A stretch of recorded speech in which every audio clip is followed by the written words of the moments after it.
Safe. She's on a plane. She's on her way home.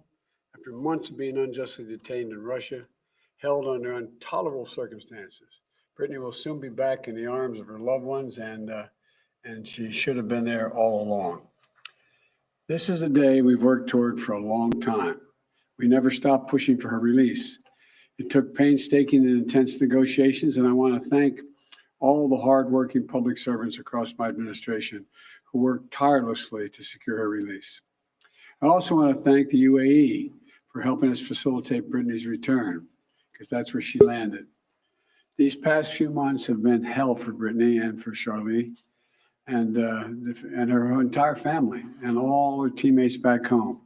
People all across the country have learned about Brittney's story, advocated for her release, stood with her throughout this terrible ordeal. And I know that support meant a lot to her family. I'm glad to be able to say that Brittney's in good spirits. She's relieved to finally be heading home. And the fact remains that she's lost months of her life, experienced a needless trauma. She deserves space, privacy, and time with her loved ones to recover and heal from her time being wrongfully detained. Brittney is an incomparable athlete, a two-time Olympic gold medalist for Team USA. She endured mistreatment and a show trial in Russia with characteristic grit and incredible dignity. She represents the best about America. It is across the board, everything about her. She wrote to me back in July. She didn't ask for special treatment, even though we've been working on a release from the day one. She requested a simple quote: "Please don't forget about me and the other American detainees. Please do all you can to bring us home." We never forgot about Brittney. We've not forgotten about Paul Whelan, who's been unjustly detained in Russia for years. This was not a choice of which American to bring home. We brought home Trevor Reed when we had a chance earlier this year.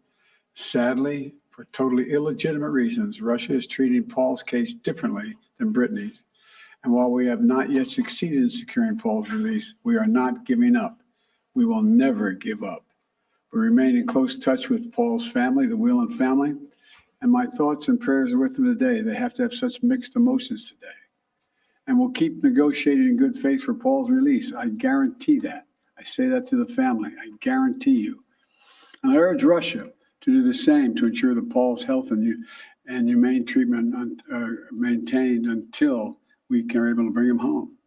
I don't want any American to sit wrongfully detained one extra day to bring that person home. My administration has now brought home dozens of Americans who were wrongfully detained or held hostage abroad, many of whom had been held since before I took office.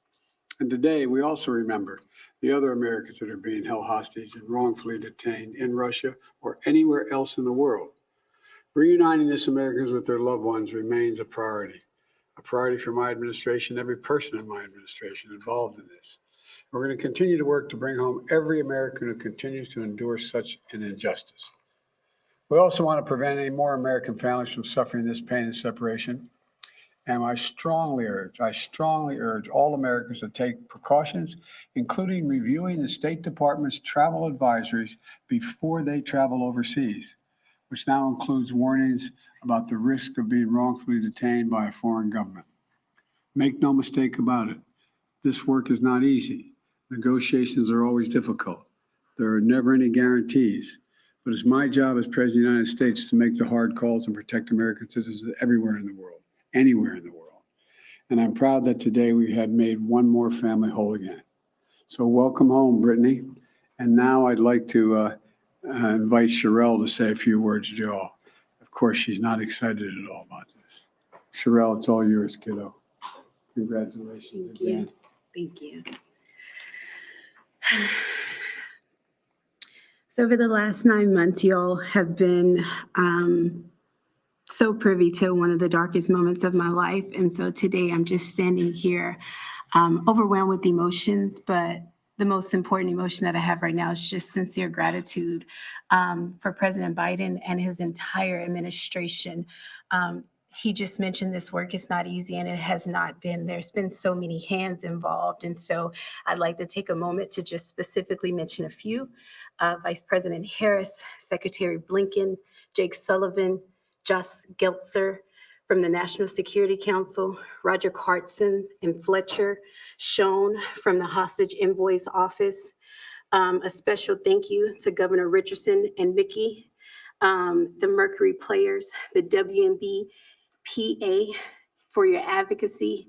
And also, you guys may not know this, but my family has been tremendously supported by the Wasserman Agency. BG's agent, Lindsay Colas, has just been amazing for me and my family throughout this process. So today my family is whole, but as you all are aware, there's so many other families who are not whole. And so BG's not here to say this, but I will gladly speak on her behalf and say that BG and I will remain committed to the work of getting every American home, including Paul, whose family is in our hearts today. As we celebrate BG being home, we do understand that there are still people out here who are enduring what I endured the last 9 months of missing tremendously their loved ones. So thank you everybody for your support.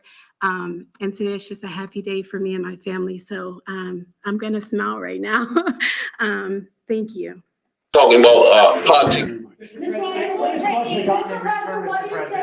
What is Russia got in return for this prisoner swap? Why will Brittney be back in the U.S.? What has Russia got in return, Mr. President, for this prisoner swap? Talking about politics coming from a view of the streets, you know what I'm saying, Doc? How soon will you be home?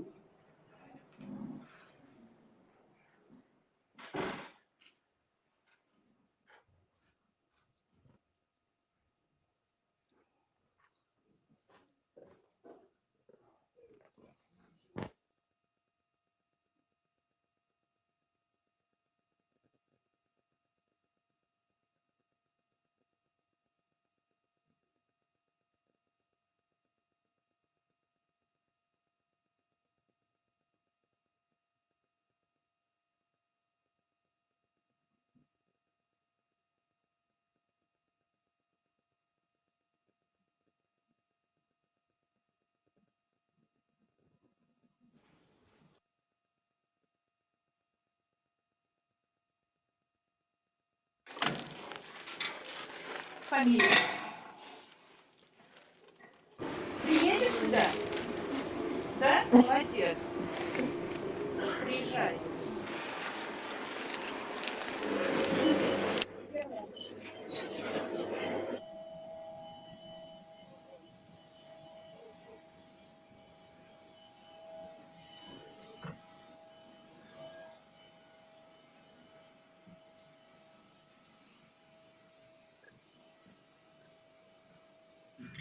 What's your mood? Happy. Well, are you ready for a flight? Yes. Yes. Good. Ну, вы знаете, куда вы летите? Do you know where I'm heading to? No. No? No. Вы летите домой. You fly back home. To the US. To the US. Да, конечно. Так что все будет нормально. Everything will be fine. До свидания.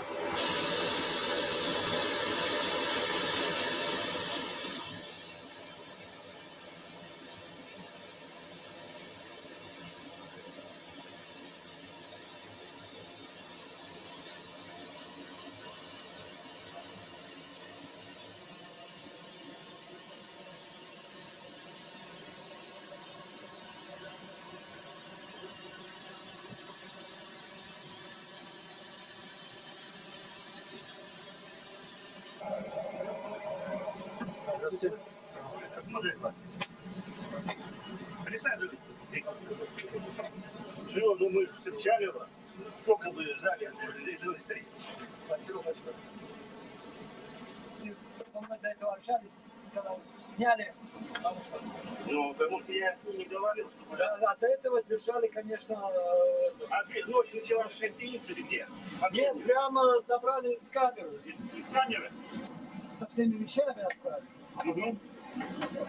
Потом 7 часов до Манчестера и 7 часов от Манчестера. Talking about politics coming from a view of the streets, you know what I'm saying, dog? You know, we're not coming from professional view. We're not lawyers. None of that shit that's on TV. You know what I'm saying? We come straight from the hood. We the hood people. You know? Representation of black people, period, on the bench. Because we don't know who Clarence Thomas is representing. He's sitting on the Supreme Court, sitting on the bench, smelling like cold butter. Yep. E45. We live. All the way. This is Hoodview Politics. We go into deep detail dive. Deep. You know what I'm saying? That detail dive. I'm Rabbit Jones. And I'm Tony, the number one soul brother. We got a lot going on tonight, as you know. That girl is home. You know what I'm saying? That. Well, she on the way. Did you get off the plane yet? Nice ride. Check. Oh yeah. Nice ride home. You know, nice long ride out of that hellhole Russia. Hey, what do you think about the whole thing about? First of all, you heard Biden's speech after the joint, yeah. What you think about his little speech he had? And then, his little speech was right on, though. You know, wife came up with the joint after that. Yeah, the speech was right on because you know what you're seeing here and what some people don't understand, and some people act like they can't get with, is you got a president here who's get things done. You know what I'm saying? Which he's been doing since he got in office. He's been getting things done and straightening shit out. That last Cheeto-colored president we had been fucking up. And now he's got old girl home. And you know, what did we say on our last show, on our last podcast? You know, we talked about Brittney Griner, and we talked about how it was moving towards her getting home by the end of the year. Now, you know what I'm saying? She home way before Christmas. That is crazy. So, you know, things happen. And, you know, we gonna, I ain't gonna say we gonna pat ourselves on the back, but, you know, we here at HVP, at Hoodview, at the Third Perspective, T3P, you know, we ain't show nothing but unconditional support for Brittney when some of y'all out there didn't. You know, when some of y'all out there wanted to see her locked up. You know, a lot of y'all weed heads, you know, pot heads out there. Y'all wanna, oh, why was she doing this? And she shouldn't have took no weed over there. When y'all smoke more damn weed, y'all smoke like a chimney. You know? But then when y'all sister girl get unjustly detained and convicted, then y'all got shit to say. But you know, we're gonna get into all that. But right now, congratulations are in order. You know, Brittney's coming home, and hopefully Paul Whelan is next. True. Like you said, everybody don't know by now that Brittney Griner is free. She haven't got here yet. You know what I'm saying? They prison swap. You know, as we showed y'all earlier when we just started the podcast, you saw this prison swap at the beginning. You know what I'm saying? Her leaving Russia.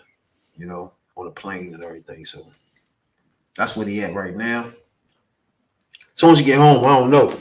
We need to start pointing out people that thought she wasn't never coming home. They was talking on the bullshit, huh, bro? All the bullshit. All the punk ass NBA players that didn't stand up and speak up for her. Oh my God. That faggy ass, the Tekashi 6ix9ine, all the trash he talked. Man. You know, these fucking funky ass Republicans out here that look, no matter what your political persuasion, how you feel,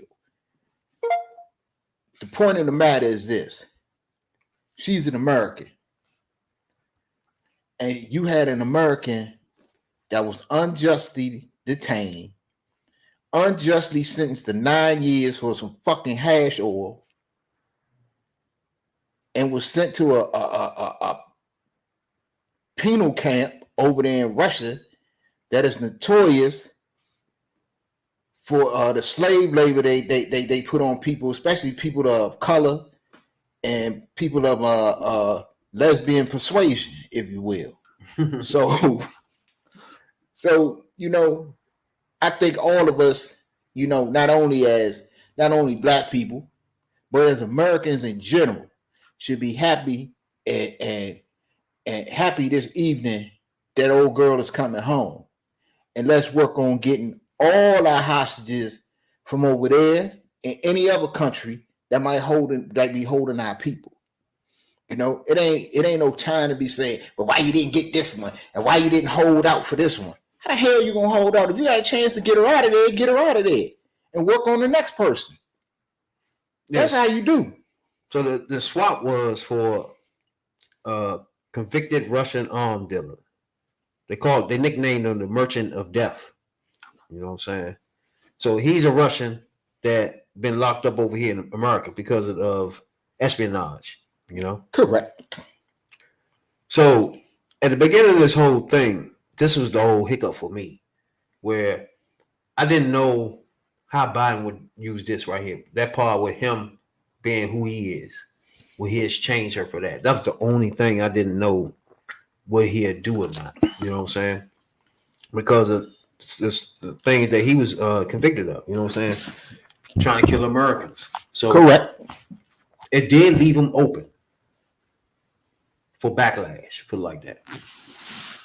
Agree or disagree? Yeah, he was open. He was open for backlash. Yeah, because I agree with that. The first person we had was Pearson that played for Dallas Cowboys. Oh, Michael Parsons. Yeah, Michael Parsons, yeah. That sucker. Now, he put out a tweet earlier that said, why would they bring a basketball player home and leave a Marine home? Now, he deleted that tweet, and then he tweeted out another joint. Just spoke to some people that I respect and trust. I should have been more educated on the topic and not tweeted out of my emotions for my family and other who have served. For that, I apologize. Also, if what I told about the attempts to bring retired Marine Paul Whelan home are true, then the best outcome was accomplished. I pray Mr. Whelan comes home, but I'm extremely happy that Brittney and her family are not. I am not. Oh, it's cut off right there. But this Michael Person, he had to apologize for saying why wasn't the Marine brought home. That's crazy. Because that statement that was an ignorant ass statement he made. Look, no matter if you're a Marine, a basketball player, you can be a trash truck driver, you can be a garbage man, a janitor, or whatever. One is not better than the other. And he may be a Marine, and he served this country, and he get mad props for that. But by the same token, she's an American too, and she deserves her freedom just as much as Paul Whelan. And we want Paul Whelan to come home. Don't get me wrong, but both of them deserve to be released. Neither one of them deserve to be over there. So the deal that was on the table right now was to get her out. So what you want to do? You want to leave her in there until you can get Paul Whelan too? Or if you could have got Paul Whelan first, what was you going to leave him in there to get her? That was the deal you had on the table. So you still ain't nobody saying Paul Whelan gonna be there forever. And as the president say, the president ain't getting shit done. As the president say, we ain't forgot about Paul Whelan. And none of us have. And so you can't just, how can you be mad? Just last year, it was another prisoner swap, and Paul Whelan was I don't want to say skipped over, but this person was released or negotiated they negotiated his release before Paul Whelan. But it wasn't no problem with that. And I hate to take it here, but you know, when they swapped the other white guy out for whoever before Paul Whelan, it wasn't a problem with that. But now that you got, you know, the sister out, the lesbian sister out, everybody got a problem with that. Now they said, all right, first of all, everybody know this Victor Bout. He was locked up in America. They had transferred him. This was like 2012, I think. So he's been locked up since then. And he was doing a 25-year sentence. You know what I'm saying? So either way, he's gonna have to come out. America don't lock people up forever. First of all, it's an ending point to all, unless it's death. He didn't have the death penalty. First of all, so therefore it's gonna be at least 25 to 30. You're gonna get out somewhere, right? Right. So and this is the you deal. Get out. So you gotta make this deal. And this is the deal. If you skip this deal, he had a 20 get out. Right. He had a 25-year sentence, which he gets time off for good behavior. And he get time off for whatever. So he served, I don't know, it was like 11, 12, 13 years or something like that. And he's served that already. He was due. Gonna have to let him go. He was already due. I think he had like at the most another 2 years to do, and then he was going to be released. So at this time, you traded. Okay, he was an arms dealer, whatever. But so he was getting out in 2 years anyway, within 2 years anyway. So you gave up someone that was already getting out within 2 years. What, 2022? He was getting out in 2024. For somebody that was unjustly sentenced to 9 years, who just got a fresh 9 years. Mind you, she just got a fresh, hot off the press 9 years. And you swap her off with somebody that only got 2 years left on their sentence. People don't make no sense when they jump out and tell us, so he's what's the problem? For a murderer, whatever the fuck. You're not making no sense, bro. Make sense. Say you don't like Democrats and leave it like that, bro. Because once you start trying to nick and pick them, trying to figure out, he swapped this person for her, she home, bro. That's the whole key point is to get her home. She home. You talking about a motherfucker that America gotta let go eventually any fucking way. And see, so get the fuck. And this is the thing. If you think that the eyes of the world ain't on the dude that she was traded for, yeah, he's going to go back out there. He's going to get in the arms dealing. He's going to do this and do that. But if you don't think that eyes is on him, and when he get kicked, he get caught slipping, they'll drop a bomb on his ass, you sorely mistaken. True. So look. True. Look, the dude was getting out within 2. This girl had a fresh 9. No, he was getting out within 2. He was due. He was due. He had served his time. His time will be up in 2 years. What did it do, Cap? So I don't get it. Retired police captain. Cap in the house. Yeah, I'm saying Lawrence Hunter.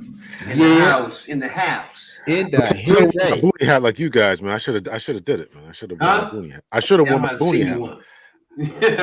Yeah. My son was in the military, so he brought me one. It's around here somewhere, man. I should have thrown it on. You got to slip that thing on when you come on this podcast. Next time I'll do that. Matter of fact, let me run and go get it. I'll go get it right now. That's what's up. Hey, I can't hear. No, what I was saying was, I can't hear. He gone. I can barely hear you. I don't know why not. What I was about to say. Like when people be screaming, like I already said, like we had people screaming like he's a murderer and all that stuff. It's just irrelevant though, bro. Okay. There, that's good right there. Completely irrelevant. Right there, you right know what I'm saying? In the pocket. Well, okay. Now, these are saying, and this was burning me up about black people too this evening about this. You'll run around with a t-shirt, a hat, and you're all on Facebook, Instagram, and everywhere else talking about free this, free my Uncle Willie, free Pimp C, free this person and that person. You know, and you know damn well they guilty. You know he shot that dude. You talking about Wee Wee and Pee Wee on the corner? Right, free Pee Wee, free Ray Ray, free all of them. You know what I'm saying? But what you think, Cap? They let Brittney go. What you think about that? Man, I wish I could say I followed this story, man. I saw that she came home.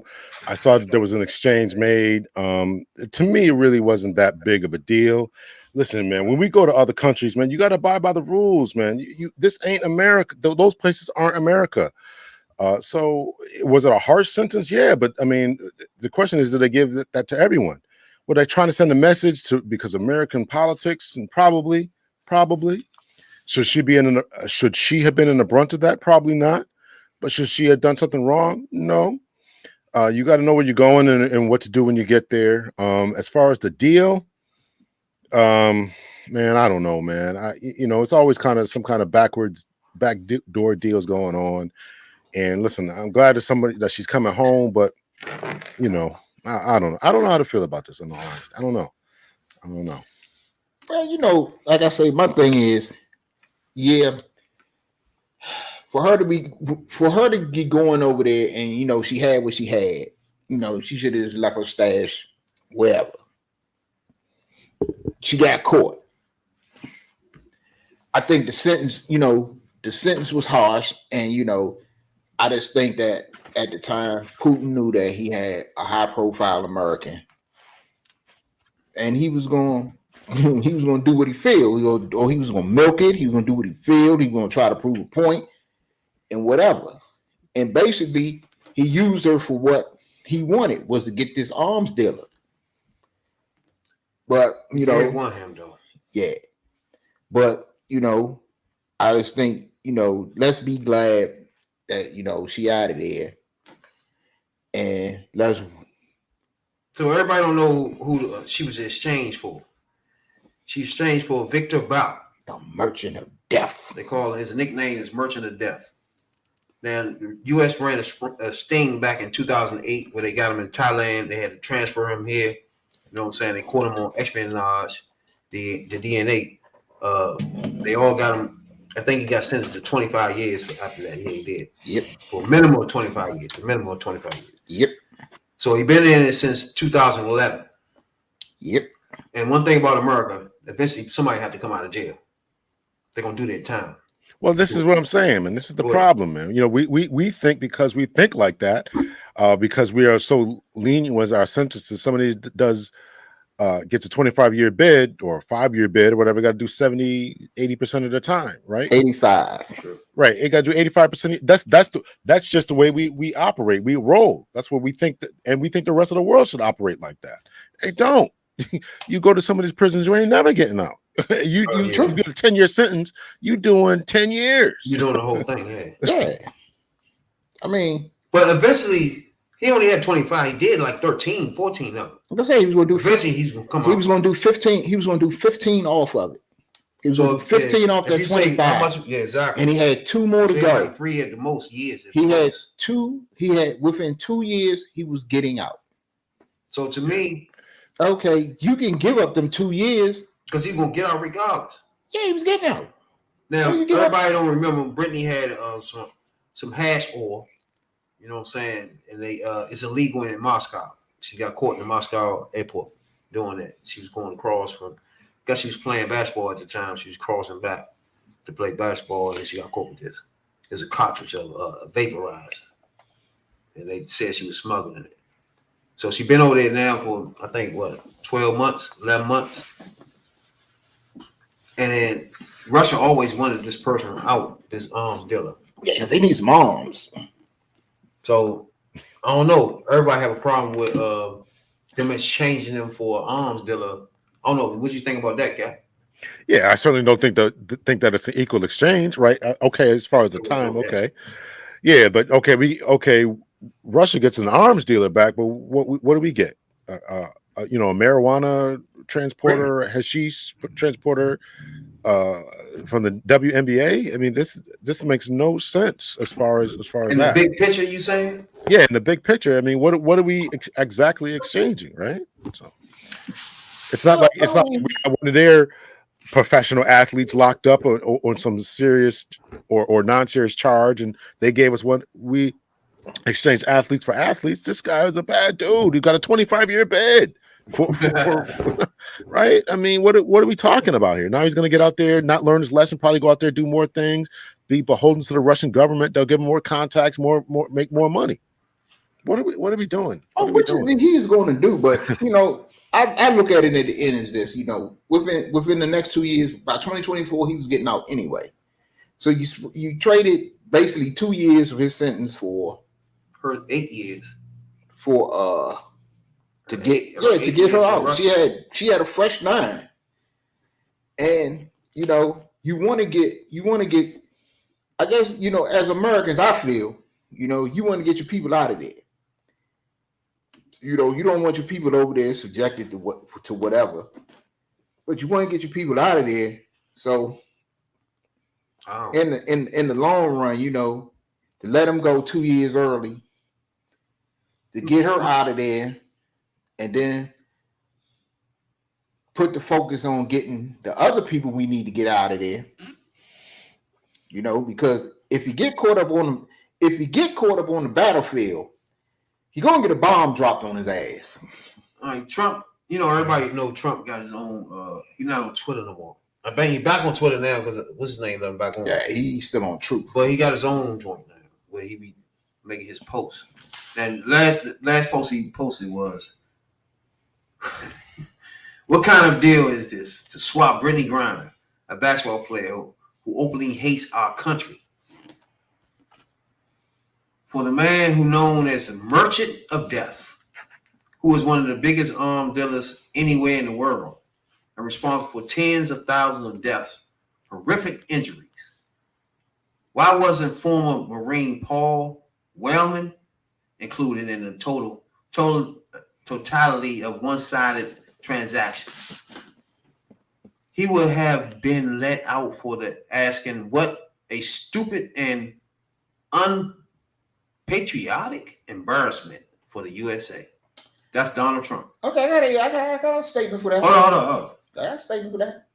It's two things in this statement I don't like though. But I'm gonna let Cap. What do you think about that statement right there, Cap? I think Trump needs to worry about his own tax situations before he starts talking about people being unpatriotic and not paying their taxes and all that. So he should concentrate on that. He's just deflecting. I mean, he's been known to be around unsavory individuals. So I don't take what that man says seriously. I really don't. So okay, this is the problem I got with Trump saying. Paul Whelan was detained in Russia in December of 2018. Who was president? Hold on, who did what? Paul Whelan was arrested or detained in Russia in December of 2018. Who was president then? We know Trump. Trump was president. All right. Sure. Okay. December 2018, Trump was president. Trump was president until January 20th of 2021. So if you were so concerned about Paul Whelan at that time, what did you do? Why you didn't lift a finger? You had over 2 years to rap to your buddy Putin. Putin, whose ass you was kissing, whose butt you was smooching. You can't tell me within them 2 years you couldn't have made a deal with Putin with somebody, your man. You think your man be ready to be he wants you in the office. You think he be trying to make you look good and give you a sweetheart deal to get this man home. Welcome to the party, Radical Rail. So, I mean, you got this, you can't come out here and say this man was captured on your watch. You was president. He was captured on your watch. As far as I can see, You ain't lifted a finger to get this man home. But now you're concerned about somebody else coming home before him when you had all the opportunity to get him home before Brittney was ever captured. Brittney was captured on Biden's watch and came home on Biden's watch. Waylon was captured on Trump's watch, but he didn't come home on Trump's watch. He's still there. What's going on, Radical? What's the problem? What you think? Now, Brittney home, man. Exchange for arms dealer, though. What you think? Yeah. I mean, I never did get my answer to my question. I was told to come to the podcast tonight to get my answer. So me and you have had many debates, and I do mean many debates about wanting guns off the street. So explain to me how you give up the Merchant of Death. The Merchant of Death is his name for a basketball star. How we getting guns off the street? Because you about to put a lot of them on there.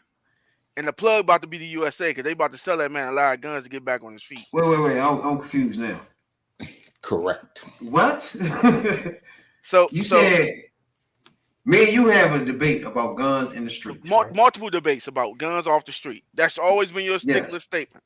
Now, you want guns off the street. What?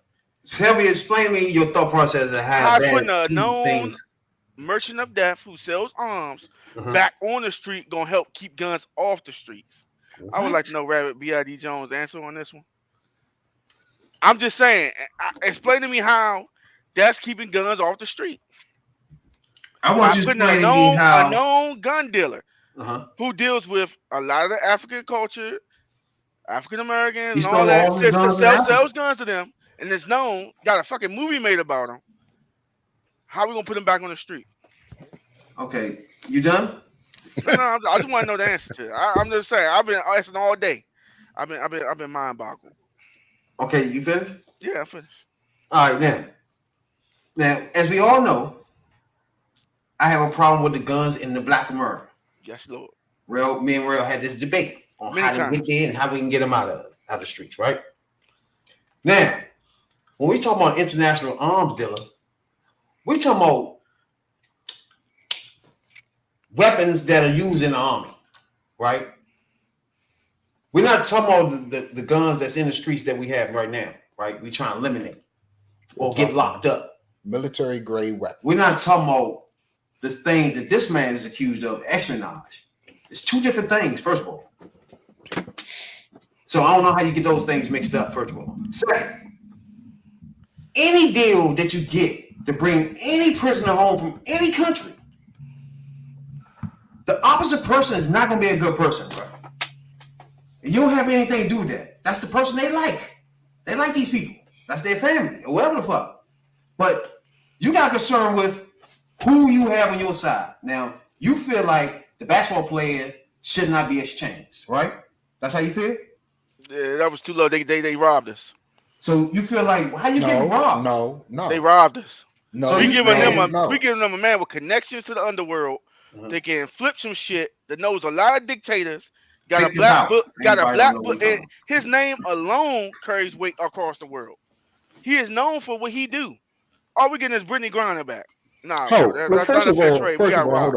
First of all, we got robbed, bro. Let's get one thing straight right here.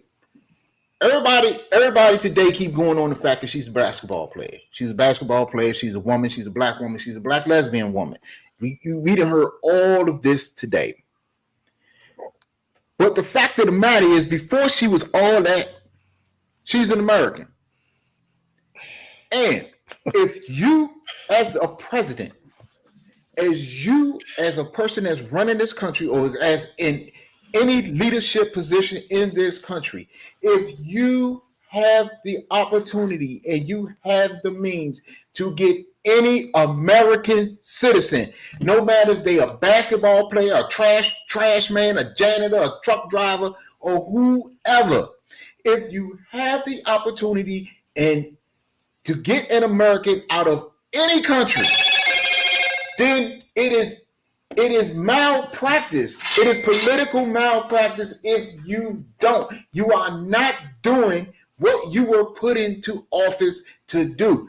I don't care who they're giving up.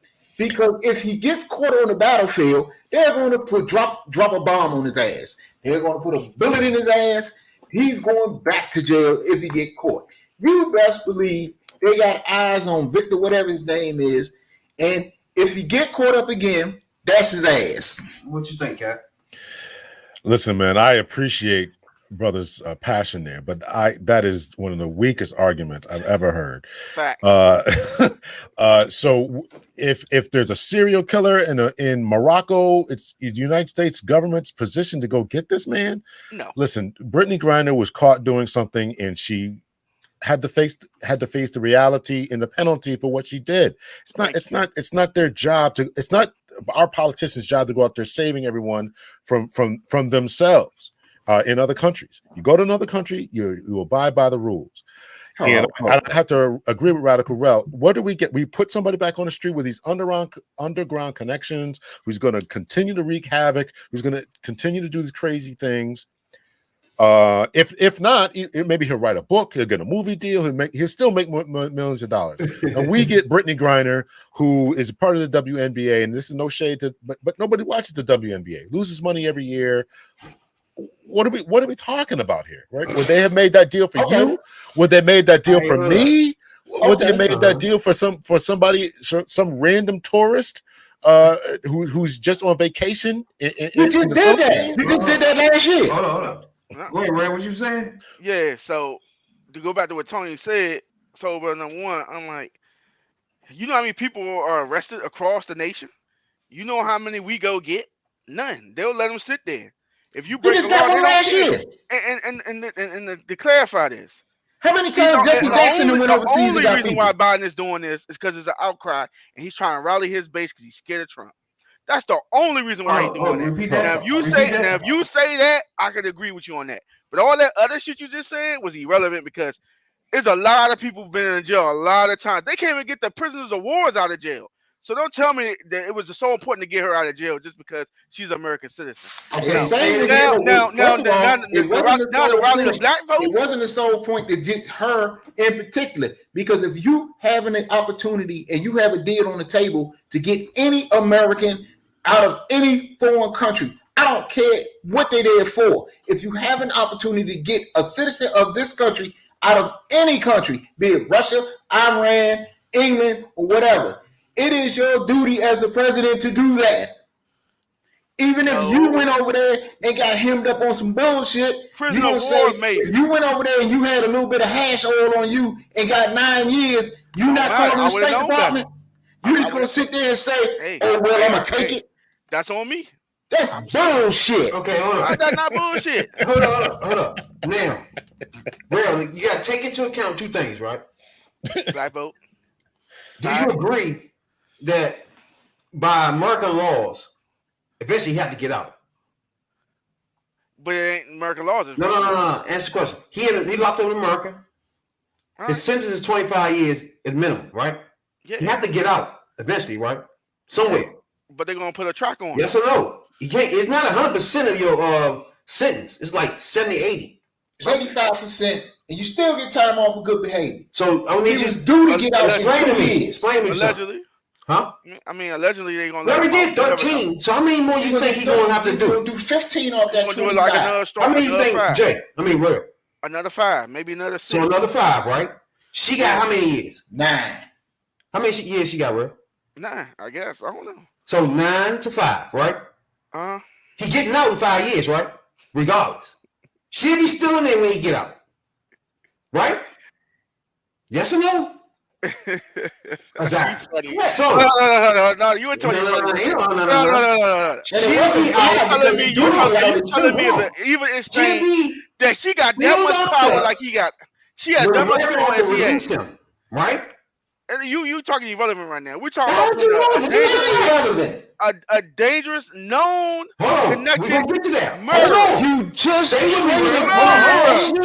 with me, Real. Hold on. We're 9 and 5, right? 9 and 5. That's 5 more years. I feel safe. I don't feel safe now. You mean to tell me you don't? I don't feel safe now. Hey, I saw Lord of War, man. That man got pulled, bro. Yeah, man, he got all that, all them countries out there, all them terrorist groups. I feel like a terror level about to go up now.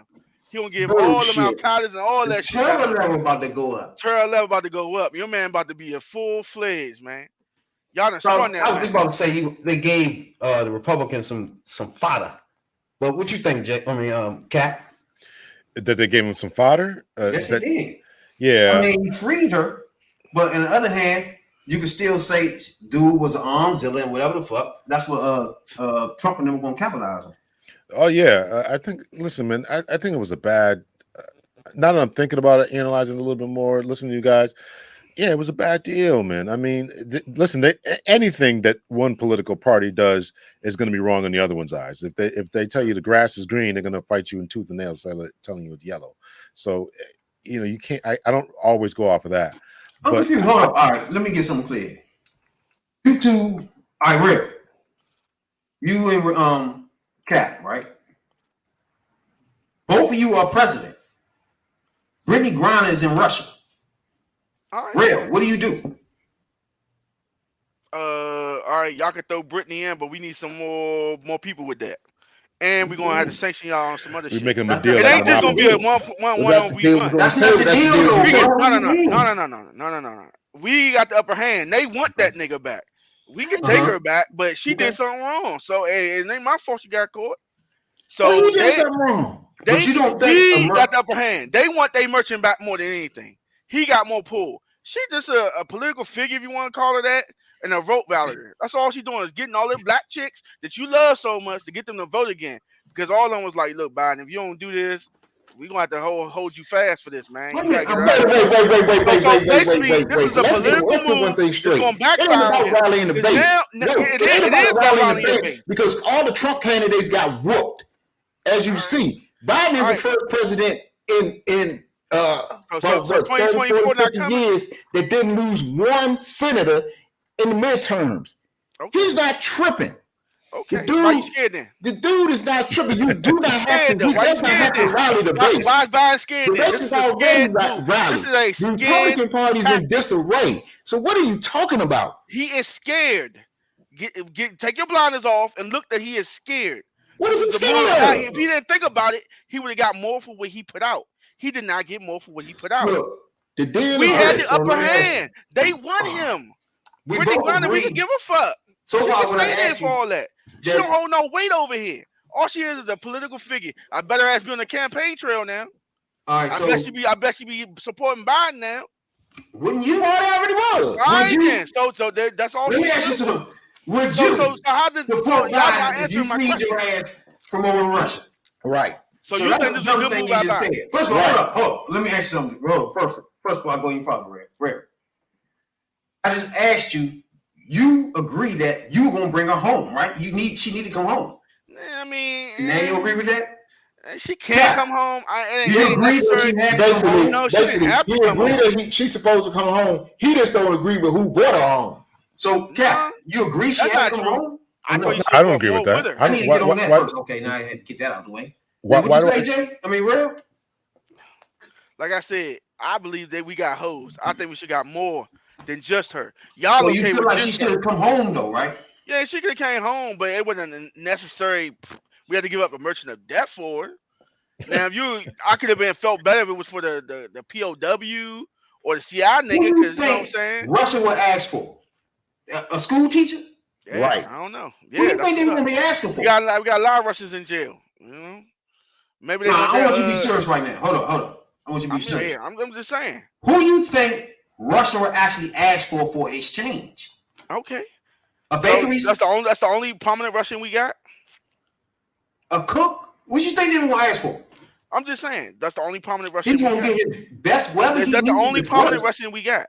He gonna ask for whatever he needed. That's negotiation. You got, in situations like this, you don't sit around and you don't let that woman sit there and rot. If you can get her out, get her out.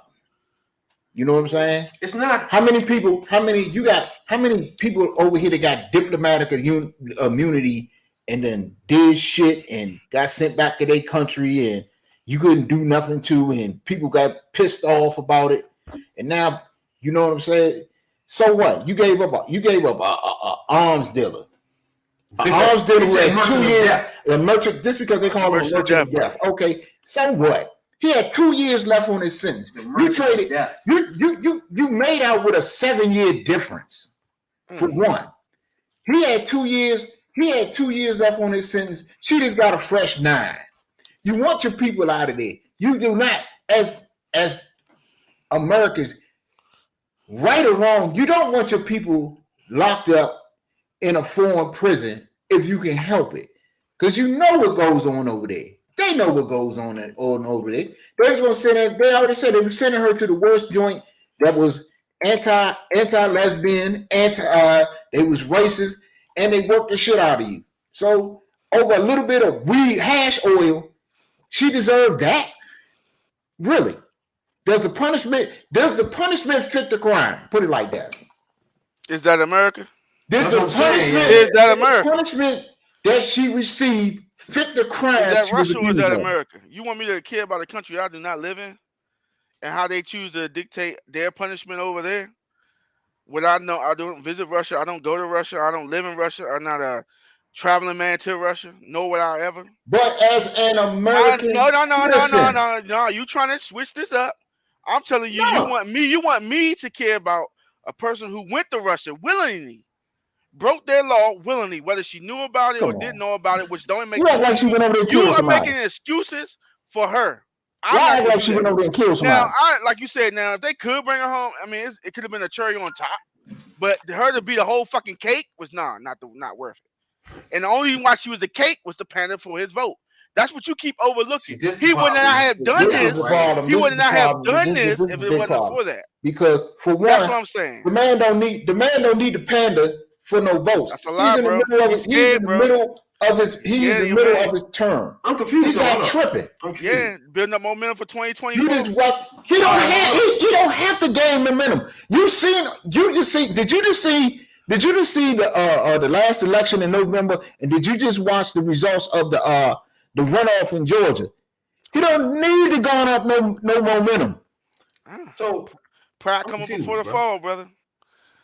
Come on. Yeah. I'm confused. Yeah, it was a I'm trying to play a mind trick here. Your problem is the arms dealer, right? Let's stay. No. Correction. My problem is we didn't get enough for the arms dealer.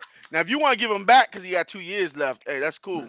But not just for her. It should have been some shit. So now, that's how I said we got hoes. It wasn't even fair. Because he got way more pull, whether y'all want to believe it or not. Even though he's been out the game alone, his name holds weight. His name holds weight. So whatever they want to do with that, they should have left her there. No, I said they should have got more for just. But if you couldn't get any more, so you saying they should have turned it down? Yeah, I would let him finish it out. And then before he got on the plane, his plane was mysteriously blew up, or he mysteriously got shanked the last day of his day in jail. Man, this ain't no damn James Bond movie. All right, we never know, bro. You want to go out like a James Bond movie. So you're saying if you couldn't get no better, or if the deal, in your opinion, couldn't get no better, are you saying leave her there? Nah, we revisited it. How are you revisiting? We let us go wait about 6 months and then came back to the table again. Okay, so within the 6 months, say they worked her to death in 6 months. Was it worth it? Hey, just to get her out of there.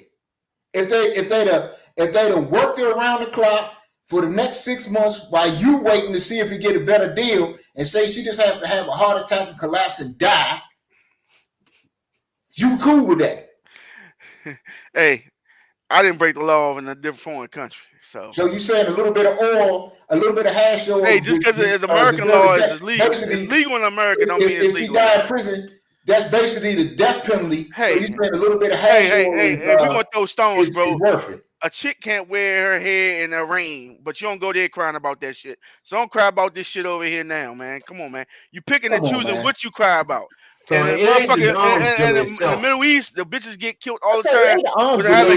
Who made the deal? Because if Trump made the deal, it'd have been a different story. So you're saying it ain't the arms dealer itself, right?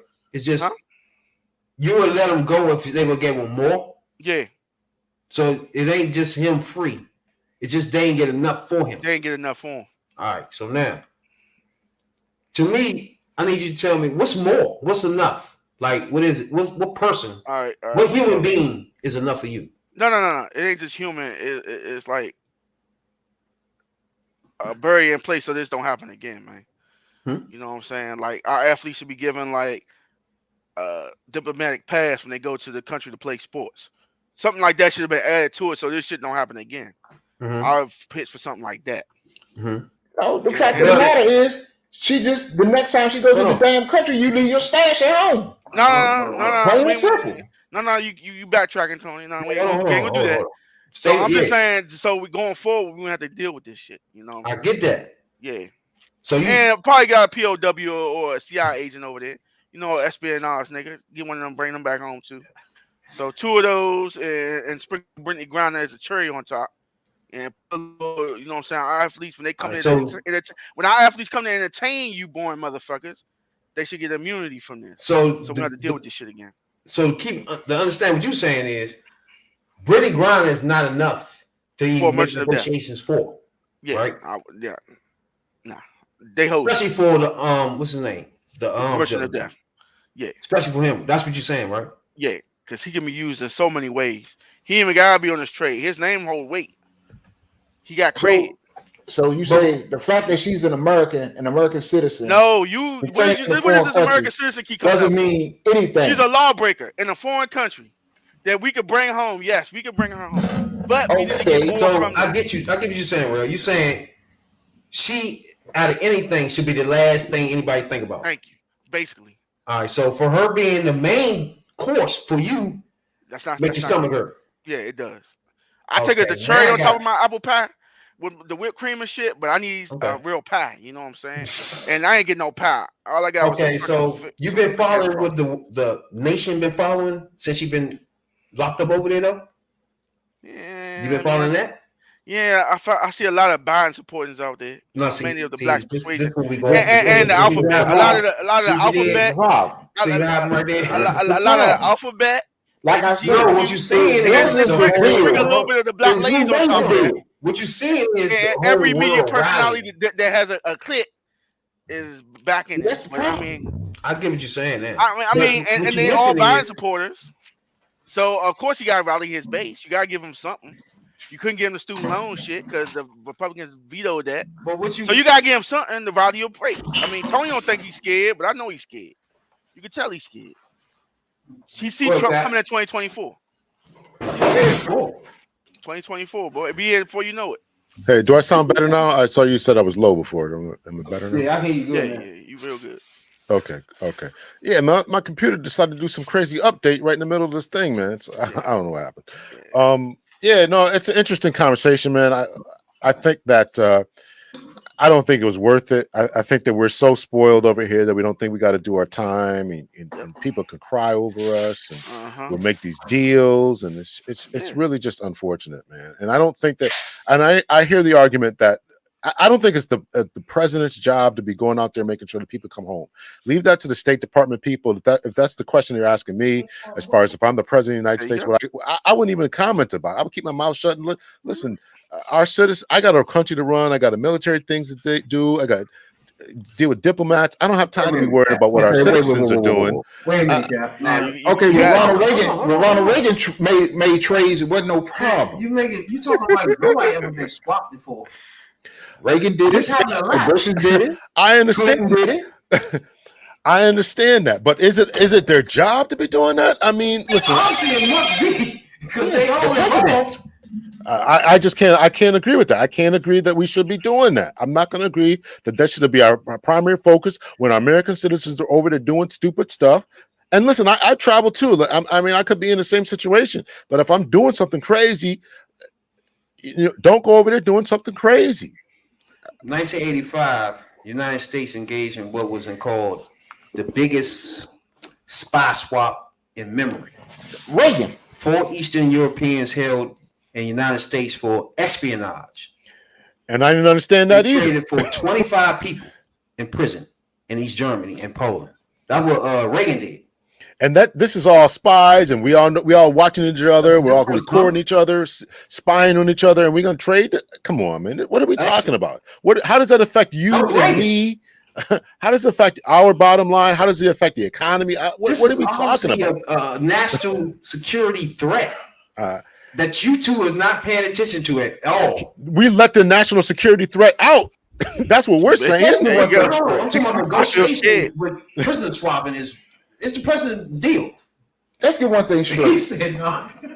You don't think the president had nothing to do with the prison swaps, Right. though? No, And let's get another that's his thing. I mean, job. high profile joint. I don't think that should be his job. I don't think. Really? The foreign prisoners in this country, hold on. The foreign prisoners in this country that are detained in this country are treated well. They are fed well. They get everything they supposed to come to them.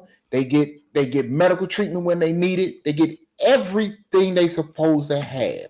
And you're gonna tell me it's okay for us to keep their prisoners and treat them like gold, but we're gonna have our prisoners over there who's subject to all kind of conditions, who's subject to freezing temperatures, who's subject to rotten food, who's subject to not eat, who's subject to basically torture. They're subject to be worked to death and all this stuff. But we treat their prisoners well. Guantanamo Bay? I ain't even get to that yet. Guantanamo Bay is way out of line real. right now. It's the U.S. government doing that. You know? We're talking about the How many CIA black sites we got? Facilities in this country. We don't even know. Well, go ahead. Hey man, so brother, yeah, you gotta chill out with that, cause yeah, you're not you treated that can't tell me well. that. They told You trust me, forgot. if you I was just got out a year ago. You in a real house. That's a real house that I know, and I know how they are treated. I know what the feds get. I know how they are treated. They're not treated the way that our prisoners are treated over there, and you cannot leave our American citizens over there subject to the bullshit that they do. Why? You cannot do that. American citizens? Just because of the place that they were born? What does that have to do with anything? Our people, you cannot leave our people. You cannot leave our people hanging like that. We never do. Why? Why can't we leave them? We never do, and we never did. One human being is better than another human being? Is that what you're saying? No, because all human beings are the same. Then why don't we go break them all? Equal. Why don't we go break them? Why don't we broker deals? We are all equal, but we're not all treated equal. Then we're not. I know, Cap. Just because you're an American citizen, they better than another person. So we have their financial means to go get one person help, and we're going to stop because of the Pledge of Allegiance. We're going to stop because of the latitude and longitude of which they reside. You just did a prisoner swap last year. You just did a prisoner swap last year. I don't care. I'm saying it shouldn't be done. I don't care. You're just saying that they should. What you think? Hold on, Ray. What you was about to say? I forgot, bro. This is the soul brother. I have my head itching real quick. I'm trying to figure out. That's because you have never been through this shit. You have never you sitting there, you laughing and you joking. You haven't been through this shit, and you don't know the shit that these people go through. I'm telling you, it's levels to this shit. The woman is sitting there got 9 years off some bullshit, and she going through some bullshit. The same as you get her out of there. You don't leave that woman over there like that. Go ahead. I'm not saying that prison is a cakewalk or that anyone should be in prison. Don't get me wrong. I'm not saying that. But I'm saying that if we want to bring about prison reform to other countries and we want to talk, then that's another conversation. But you're talking about just because we're talking about getting our citizens out of there. That is the job of the president. The president's job is to protect all citizens. It's not their job for all citizens. It is not in the Constitution. It's not in their job description. It's not his job. And it's their job to follow the fucking law when they go over there. This wouldn't even be happening if she followed the fucking law. Damn, you skipping that shit and talking about we got an obligation to get her out. No, the fuck we don't. Now, if she was held under some bullshit, then yeah, we can do some bullshit. What are you talking about? That bullshit. She broke the law. Whether you like the law or not, you deal with it. She broke it, not you, not me. She sit there and she eat that shit. Ain't nobody laughing at me for that. So I get when they got the white guy out, then nobody saying all this shit. I would say nobody asked me the question. I would have said the same thing. The woman that you got caned in Taiwan or Thailand, he got caned. Good for him. Reagan traded all them arms for hostages. You're talking about They traded an arm dealer for a basketball player. What about when Reagan traded arms? He gave these people ammunition for hostages. And he shouldn't have did that. He did that. And he shouldn't have did it. Why are you trying to justify somebody who clearly did wrong? I'm not justifying what she did wrong. I'm not justifying what she did wrong because she was wrong. But the fact of the matter is, it was some bullshit what she got hemmed up on, and it's some bullshit what they gave her, and it's some bullshit where they put her at. It's not and if you got an opportunity to get her out of there, you get her out of there. It's Russia. That's the whole thing. You looking through American eyes. Take them motherfuckers off. Exactly. You're looking through American. I'm not African. I'm not a Russian. I'm not an Englishman. I'm an American. So because you're American, you don't have to abide by the laws of other countries. Because you're an American, you can go to places, spit on sidewalks. I said if you had an opportunity to get her out of there when you know that they did her dirty. They did her dirty. Yeah, she was wrong. She shouldn't have took the shit with her. She should have left her stash at home. I always said that. You can look back on the tapes on this show. I've always said that. But the fact of the matter is, for that little bit of dumb shit that she did, they did her dirty. And you need to get her out of there. Did she get a harsher sentence than other people? Did she get a harsher sentence than other Russians? That's what I was about to say, because this is where y'all disagree at. The sentences in Russia, right? They feel like hurry up and get her out of there because they treat people different over there, right? But those are the laws as far as y'all concerned. That's the law. You broke them. I see what both of y'all saying on both ages, right? Right. But if she broke the law in some other country, whatever their laws are, to hear there's some garbage, right? If she was here, it'd be nothing. Right? It would be BS if everybody else on the same charge in Russia got 1 year or 6 months or got a fine, and she got 9 years. Then I'd be like, okay, this is crazy. I said that when she got the sentence was out of order for what normally goes on in Russia. That was said off the break when she got the 9 years. Because I'm not aware of that. I'm not aware of that. Her with smuggling the joint and trying to carry from country to country. That's a bigger That's a big deal. For what she had, she had 10 keys on her. Yeah, but that's for here. But in Russia, maybe the smaller amounts will get you what you get here. You feel me? Right. That's what I'm saying. Will get you longer years that you get when you get a key here. And she smuggled quite a bit of amount in because she was going to be there for a time, and she wanted to use that for her own personal use. So it was probably the amount that brought her up to these different smuggling charges of distribution and all that stuff. That's what it did. Everything they can. Like if you was in America, it's like 1 year to 5 year type thing, right? Right. Where you picking the 5 years, that's your option though. You feel me? You might think, man, you give him 5 years for that, but it's 1 to 5 years though. You feel me? Yeah. Now you expect them to give him a year because it's some small shit, but that's the law. You know what I'm saying? If they give you the maximum, they give you the max. As long as they're not going over the maximum and not doing you dirty in comparison to other individuals. They did her dirty. They did her dirty because opinion, she's an American, that she deserves something special, some kind of special treatment. That's just not the way the world works. You don't get special treatment because you're an American. You get caught. You don't get done like she get done because you're American either. All right, so Tony, if it wasn't Brittney Griner, it was just another random chick. If it was anybody, would you have it really could have given been up? you. I said the same thing about you. It could have been you that went over there with some hash oil, and they gave you 9 years. I say the same thing about you. If they did you dirty, they did you dirty. Don't matter who you are. So you think it's the only occurrence across the world that's happened before? I didn't yet say nobody talking about that? No, it's not the only occurrence. But okay, then. So why you not advocating for all those people like you doing for this girl? It's her at the time. And she managed to get her key, and for whatever reason, her name, she's famous or whatever. For whatever reason, that's why her name got out there, and she got that kind of support. You can't get mad at her for that. She just had people behind her that other people didn't. That's just a fact of life. All right, go ahead, Jeff. All right, so I smuggle cocaine from Colombia to America, and I get caught. And Colombia said they want me back, so I gotta do time there. You think they're gonna come and get me out because I'm an American citizen? That's true. I mean, they do that shit all the time. A lot of motherfuckers in jails for doing dumb shit. Now, whether she willingly That she was smuggling illegal substance or not, that's on her. But if I got caught with it, you gonna be advocating for me to get me out of jail? Or you Yeah, gonna say I'm gonna have to sit my ass in Mexico and do yeah. my time? Because I don't want to see nobody locked up in a foreign prison. What goes on in a foreign prison, especially if you're American, So you need to be in front. You need to be in front of the UN. You need to be in front of the UN. What will happen to you over there will not happen to you over here. But that's irrelevant, though.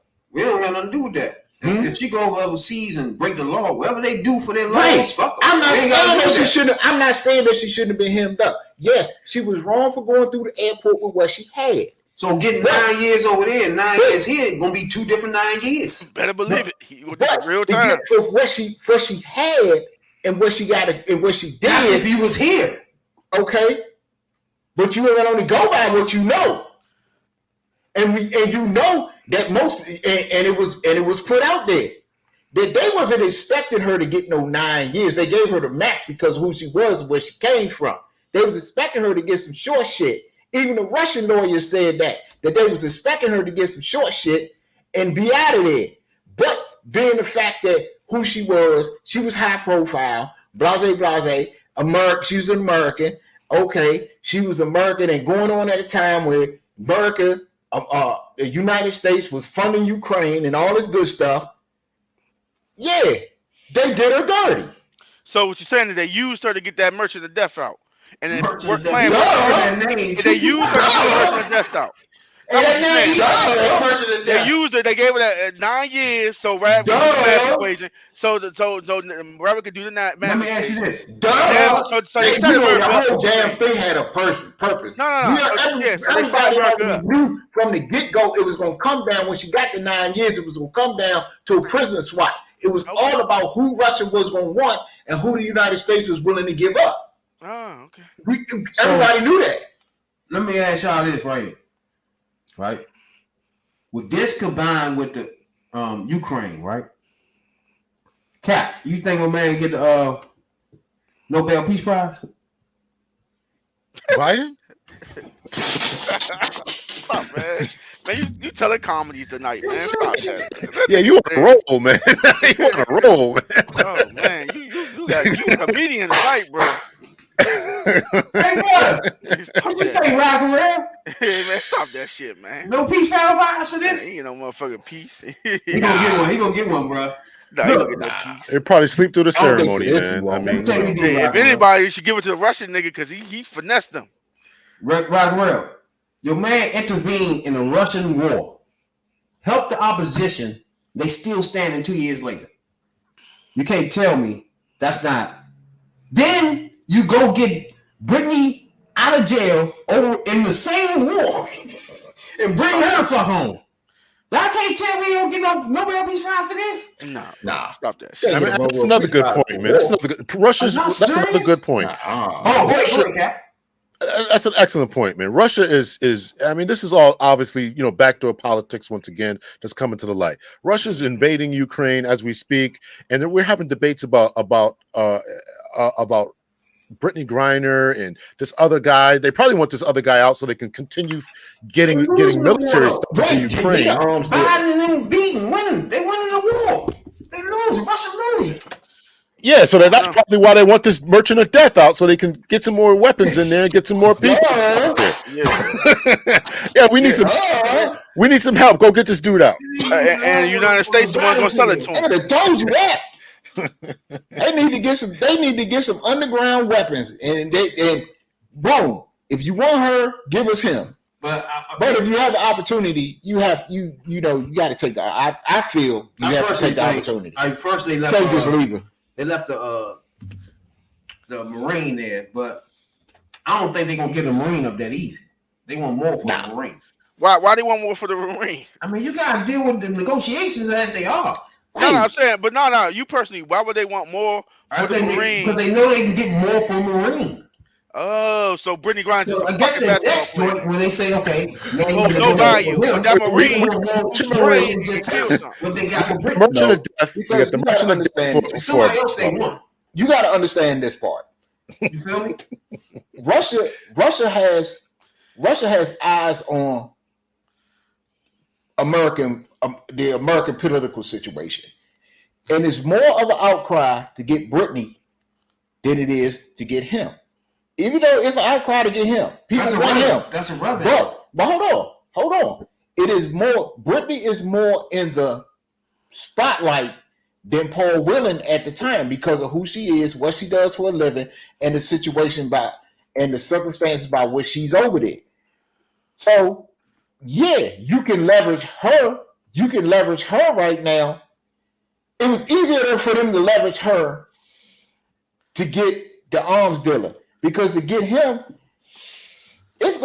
when he gets out, it's just like the person they got last year. You're not even gonna know he coming. Just one day, it's gonna be on the news that Paul Whelan's been released, and it was some secret negotiations or backdoor negotiations or whatever. That's what's going to get him. And then we don't know if Russia even wanted to involve him in negotiations. Right? They're not willing. Negotiators. Right? They're not willing to give him up yet. But when they give him up, which they eventually they will, but they're going to give him up for some shit that is not going to be made public. Watch. It's going to be somebody. It's going to be somebody that America really don't want to get rid of, or like I say, it's all prison swaps. Like I said, the other country wants somebody to just right. That. There's always been happening all our lives. Right. But this person prison swaps. But this person right here is they gonna hold on to. You gotta realize when you negotiate, you don't even negotiate what's on the table. If Russia's not putting him on the table, putting him on the table, then that you can't negotiate. You gotta go by what you negotiating now, right? You want both of them. I'm not buying that. Her right now, you put them on the table. We want our Marine back. You put him on the table. We want our Marine back. That's how you get him back. We want our Marine back. So you got to put him on the table. Hell no. You leave both. Yeah, you leave both. Why would you take this? Why would you release this merchant of death? It makes this man. I'm reading stuff. The reason my head is not because I'm reading stuff about this. Why would you release this man who was responsible for millions of deaths or billions of dollars of arms, whatever he's responsible for? Why would you to bring back a basketball player who loses money every year? The reason that she was in Russia is because she don't make enough money here in the U.S. She got to go over there to play overseas. And people think this is a good deal. This is asinine. He will be out in 2024 anyway. Who? About that problem there. Where's our Marine? Get our Marine home. Thank you. I'm gonna tell you why the deal though, right? Tell him. Because first of all, if you don't think WNBA is major sport, it is a major sport for females. No, it isn't. They don't even support it is for females. No, it isn't. What do you mean? What do you go? The NBA? It's the highest thing. WNBA is the highest professional thing in the world. No, it's nothing else higher. Yeah, it is. No, not gonna agree with that. More. I think women's soccer overseas. For women. They make more money. They make more money overseas playing ball than they do in the WNBA. Nobody knows about no Russian basketball team. WNBA. Nah, no, it's not. It's not making no sense. You can't name one basketball player in Russia or anywhere. It's not. They make more money overseas. That's irrelevant. How much money they make overseas is irrelevant. It is relevant because if they didn't make the money over there, she wouldn't be over there from the get-go. That's irrelevant. Well, if they make the money overseas that they make over here, there's no need for them to go overseas in the off season to play ball. Just because you play basketball, I mean you got to go overseas to play basketball to make extra money. You can call. You can do other things. You don't have to play basketball. But that's your profession. So that's not what you know to be in Russia. Bro. But that's what you know, and that's where the money is. That's regardless. They're chasing the money. You don't have to go in another country just because whatever your profession is not making whatever the fuck you want to make. Okay, Allen Iverson did. How much you think they make? Allen Iverson went over to China. How much you think the WNBA? And Dwight Howard too. They don't make much. How much they make? They're not making millions yet. Where the top players is making over $1 million, but the run of the mill, the mid-tier WNBA players, none of them making 100 G's a year. No. Okay, I want you to name one person you know can't live on 100 G's. A lot of people can't live off 100 G's. You don't do that, bro. It's their lifestyle. You gotta go If you live in California, you can't live there. Go by the lifestyle. You live in New York, you can't live there. How they living, where they living. Chicago, you can't live there. Don't do it. They can survive in America. I didn't say they couldn't survive, but they don't have to go to Russia and all that. They don't have to. They do it only because they want to. Okay, they want the money. Don't give them an excuse for that. They don't have to. They want the money. All right, but they can cook. They can do other shit. They don't have to go there to do that. Come on, you know goddamn well ain't no professional basketball player gonna play basketball during the season and be a cook during off season. That shit ain't happening. They can do all types of shit. They ain't got to go to Russia. No, because the fucking problem is this. The NBA owns the WNBA, and they need to pay them women more money. That's irrelevant to me. It is. It's not irrelevant. Thank you. It's irrelevant if you trade for Brittney Griner. It's not irrelevant because if you pay them what they should get, and I'm not saying you should pay them on the level of what NBA players make, because NBA players bring in more money. Right. But you can't pay these women more that they don't feel that they have to go over to foreign countries in the off season to make more money. They can't pay them what they feel they have to do. They can't pay them more. They shouldn't pay them more because they're not worth that. That's the WNBA doesn't make any money. They lose about $12 million a year. This has been all over the news recently. Don Lemon talked about it. They lose about $12 million a year, and the NBA has to supplement that. So they're not even making any money. If the NBA wasn't sponsoring the WNBA, it would have folded a long time ago because they don't draw the money. They're not getting the advertisements. Nobody goes to the games. Yeah. So brother don't either. Well, that's why they don't. When you go to miss this game, bro. I see Rab at Wizards game. I don't see him at the Mrs. games. I go to miss the games though. I don't see you at no Mrs. games, bro. But regardless, they not gonna make as much as like a males regardless. No, they're not. That was the same issue. That was the same issue with the and David Stern is the founder of the WNBA. It ain't like they that was the same issue. NBA. That was the same issue with the women's soccer team, with the US women's soccer team, that they wasn't making what the men was making. And they had to fight to get equal pay. Now they got equal pay. That was different, though. To fight just like the women's soccer team had to pay. Hey, you're not going to get you're not getting $200-300 million contracts. That's different. If you want more, that's different. You have to fight for it. That's different. The women's soccer team was actually making money. They was making money, and they was winning. Hold on. The women's soccer team was actually making money in comparison to the men. Women were selling out their games. The men weren't. So when they look at that, then that's when they say, okay, we need to pay them more, and they won that lawsuit. That's not the case with the WNBA. The WNBA has been around almost 20 years now, and they lose money every single year. They're not selling out. It's not the same. If they were selling out games, if the advertisements were there, and the world was looking at them as the way that they look at the NBA, then we all say, yeah, give them what they're worth. But that's not the case. That's just not the case. Each WNBA player today is making $200,000 a year. Y'all can't tell me they have to run to another state to do another country do anything, bro. You can survive on $200 a year. Yeah, but if you so we done on that. They don't have to be there. Money, she was there because she wanted to be a fucking millionaire. She wanted more money. Well, who doesn't want to be a millionaire? Okay, so you go to Russia, you want to be a millionaire, you got to deal with what the fuck happens in Russia. Thank you. I agree. No, you don't. But you don't have to. You agree until they get caught, and then we bring them home. Right. I'm saying, if you go over there, you get caught up. But that still is no excuse to get done the way that woman was done. The way they did that lady was foul. To give her 9 years or some shit that you don't give nobody else 9 years for, it's wrong. Well, that's the question. Do they give other people the same or what the lifestyle she lived? Come on. That was the question. You know that the shit that she was done to her was because she was an American citizen. If she wasn't an American citizen, she could have been a citizen of West Jablip. They wouldn't have did her like that.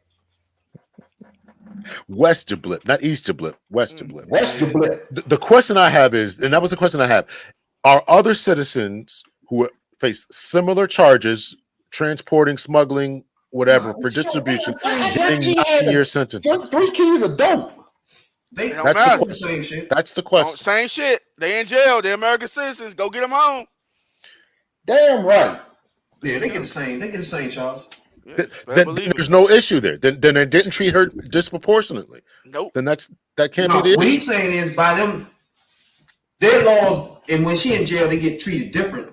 That the amount of speed you got to bring her home is what he talking about. Get her out of that situation. Because of the geographic location that she just happened to be born in, we ought to favor those individuals. So everybody else can be mistreated, abused, but because he's an American citizen, we ought to go get him. So Cuba ought to say the same thing. Panama ought to say the same thing. Italy ought to say the same thing, because we don't want these people in their prisons. Don't go to these foreign countries creating problems and committing crimes. And Biden said something about that too. He said read advisories before you go to these countries. But I got something else to say, because you know what? The same way she was treated over there because she's American is the same way motherfucking black people in this country are treated in the system because they black. That's a whole different conversation, bro. Bullshit. That is. That's a whole different conversation, bro. The way she was done over there is the same way people over here are done because of the color of their skin or the lifestyle they live. So what's the difference? How is it different? Wrong is wrong and right is right. Right is right, wrong is wrong. No. But you're willing to give people a pass when they do wrong. That's the problem. If they're American citizens, I'm not willing to give nobody a pass. You are. You just bring her home. You just said that. I didn't say give her a pass because I said it 1,000 times. Yeah, she was wrong. She should have left her stash in her house. She shouldn't have took that shit through the airport. Yes, she got caught up. But the fact of the matter is, they did her dirty, and they gave her time, and they did shit to her that they normally wouldn't do to other motherfuckers because of who she was and where she came from. You had a high-profile American citizen, so you did her dirty, and what you did was you set it up so you can get the arms dealer. That's what they did. Because we already knew what it was going to lead to at the end. It was going to lead to a prisoner swap because she wasn't going to be left over there. And she should have been left over there. They use her as a political pawn. She should be left over there, or should she not? You keep going back and forth. I'm saying she shouldn't have been left over there. She should not have been left over there. I said they should have got her out of there. Okay. Because she's an American citizen. Huh? Because she's an American citizen. That, and they did it wrong. And they did it over there. All right. And LBGQ. And she a black woman. Don't forget all that. All that fact. All that fact. Like I said, when motherfucking white people been swapped for whoever, and white people been swapped for worse people than she got swapped for, everybody says shit. Two wrongs don't make it right, bro. So yeah, man. So what was the outrage? Where was this outrage when the white Trump got swapped last year for a Russian criminal? This is what was the outrage then? What was everybody saying that he should have been left over there?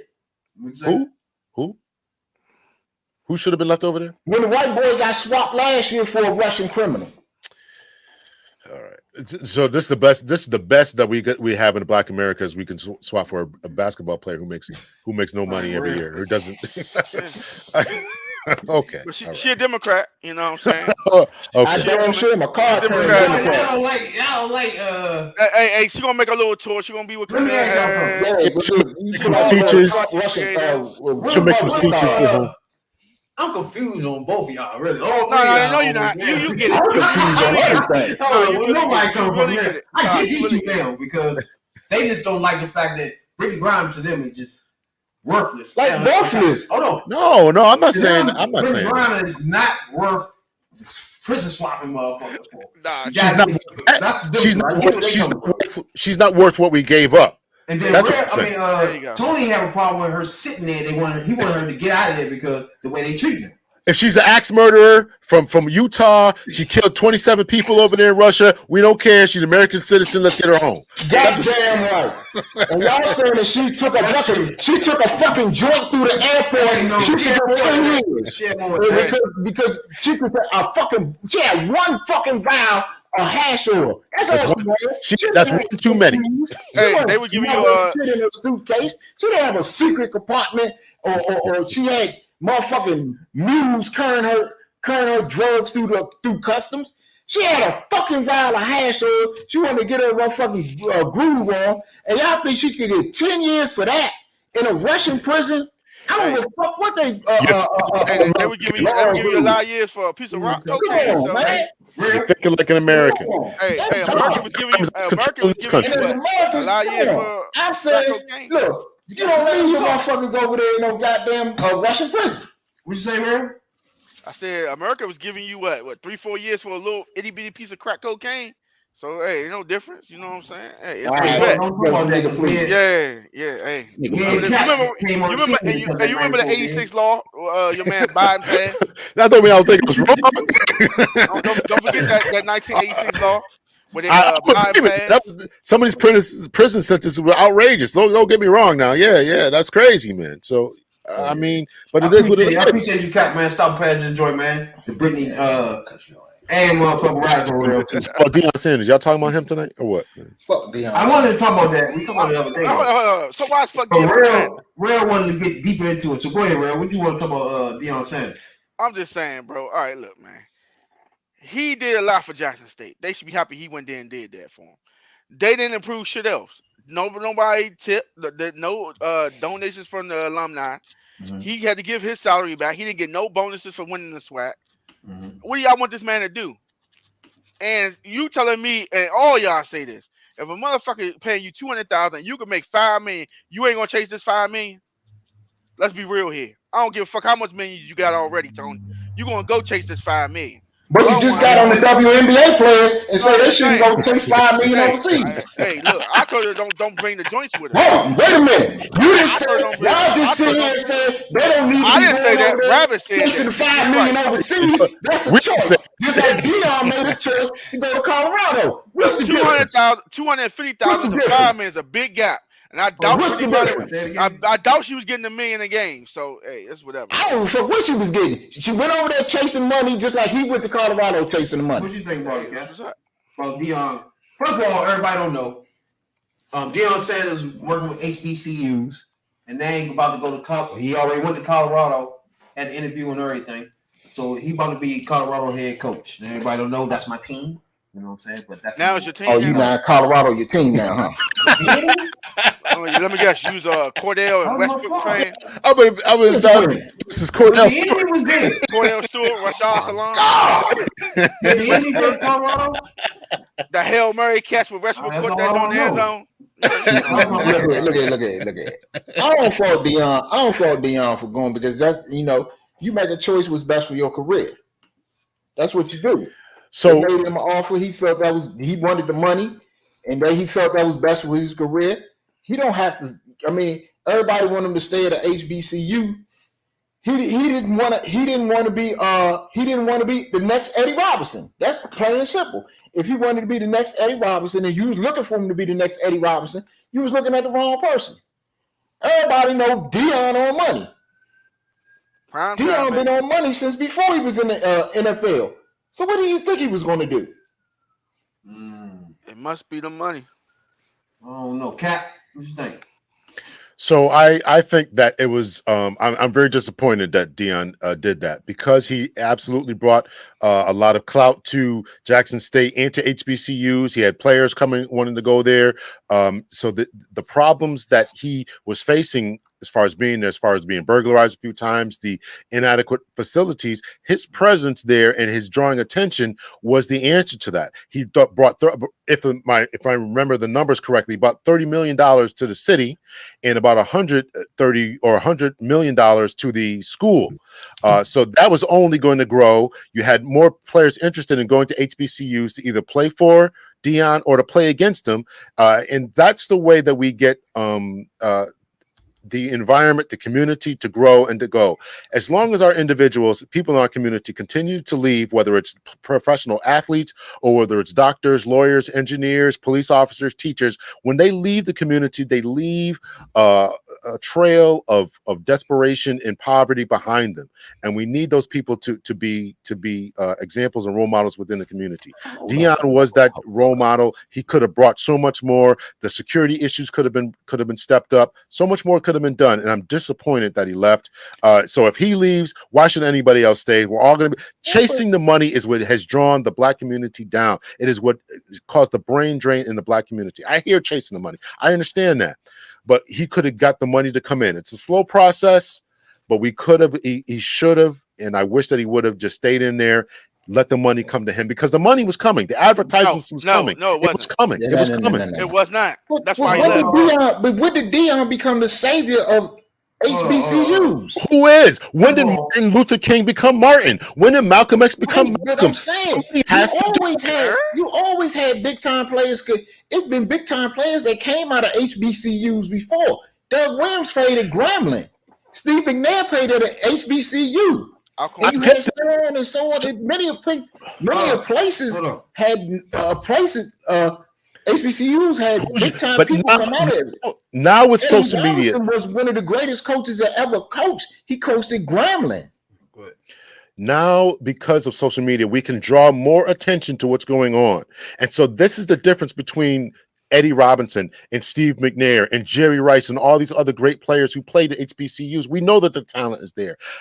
Dion was in a place to say the talent is here, and now because of his presence there, NFL combines and NFL scouts were looking at these individuals. Why were they doing that more? Because of Deion Sanders. Why were they now getting school advertisements? Why were they now getting TV deals? Because of Deion Sanders. So this is the difference between the time when racism and all that kept people and they wanted to push the NFL. Now Deion Sanders is saying, I'm here as a bullhorn to draw attention to this. And the attention was coming. When the attention comes, when the when TV deals get done, and when radio shows come there, and when podcasts go there, all this is bringing advertisement and people and food, and all this is following Deion Sanders. All of this money trail is following him. So when he leaves, but hold tight though. Other scouts you still don't come. have a door. You still have a door right there that Deion is open, because nobody really thought of Deion as a big time college that he would end up being a big time college coach.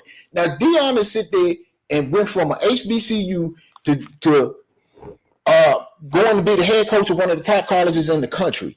Now he has opened the door, and we're always talking about is a lack of black coaches. Is a lack of black coaches. And the same path that Deion took, he just opened the door for other people, other minorities or black people that want to get in coaches.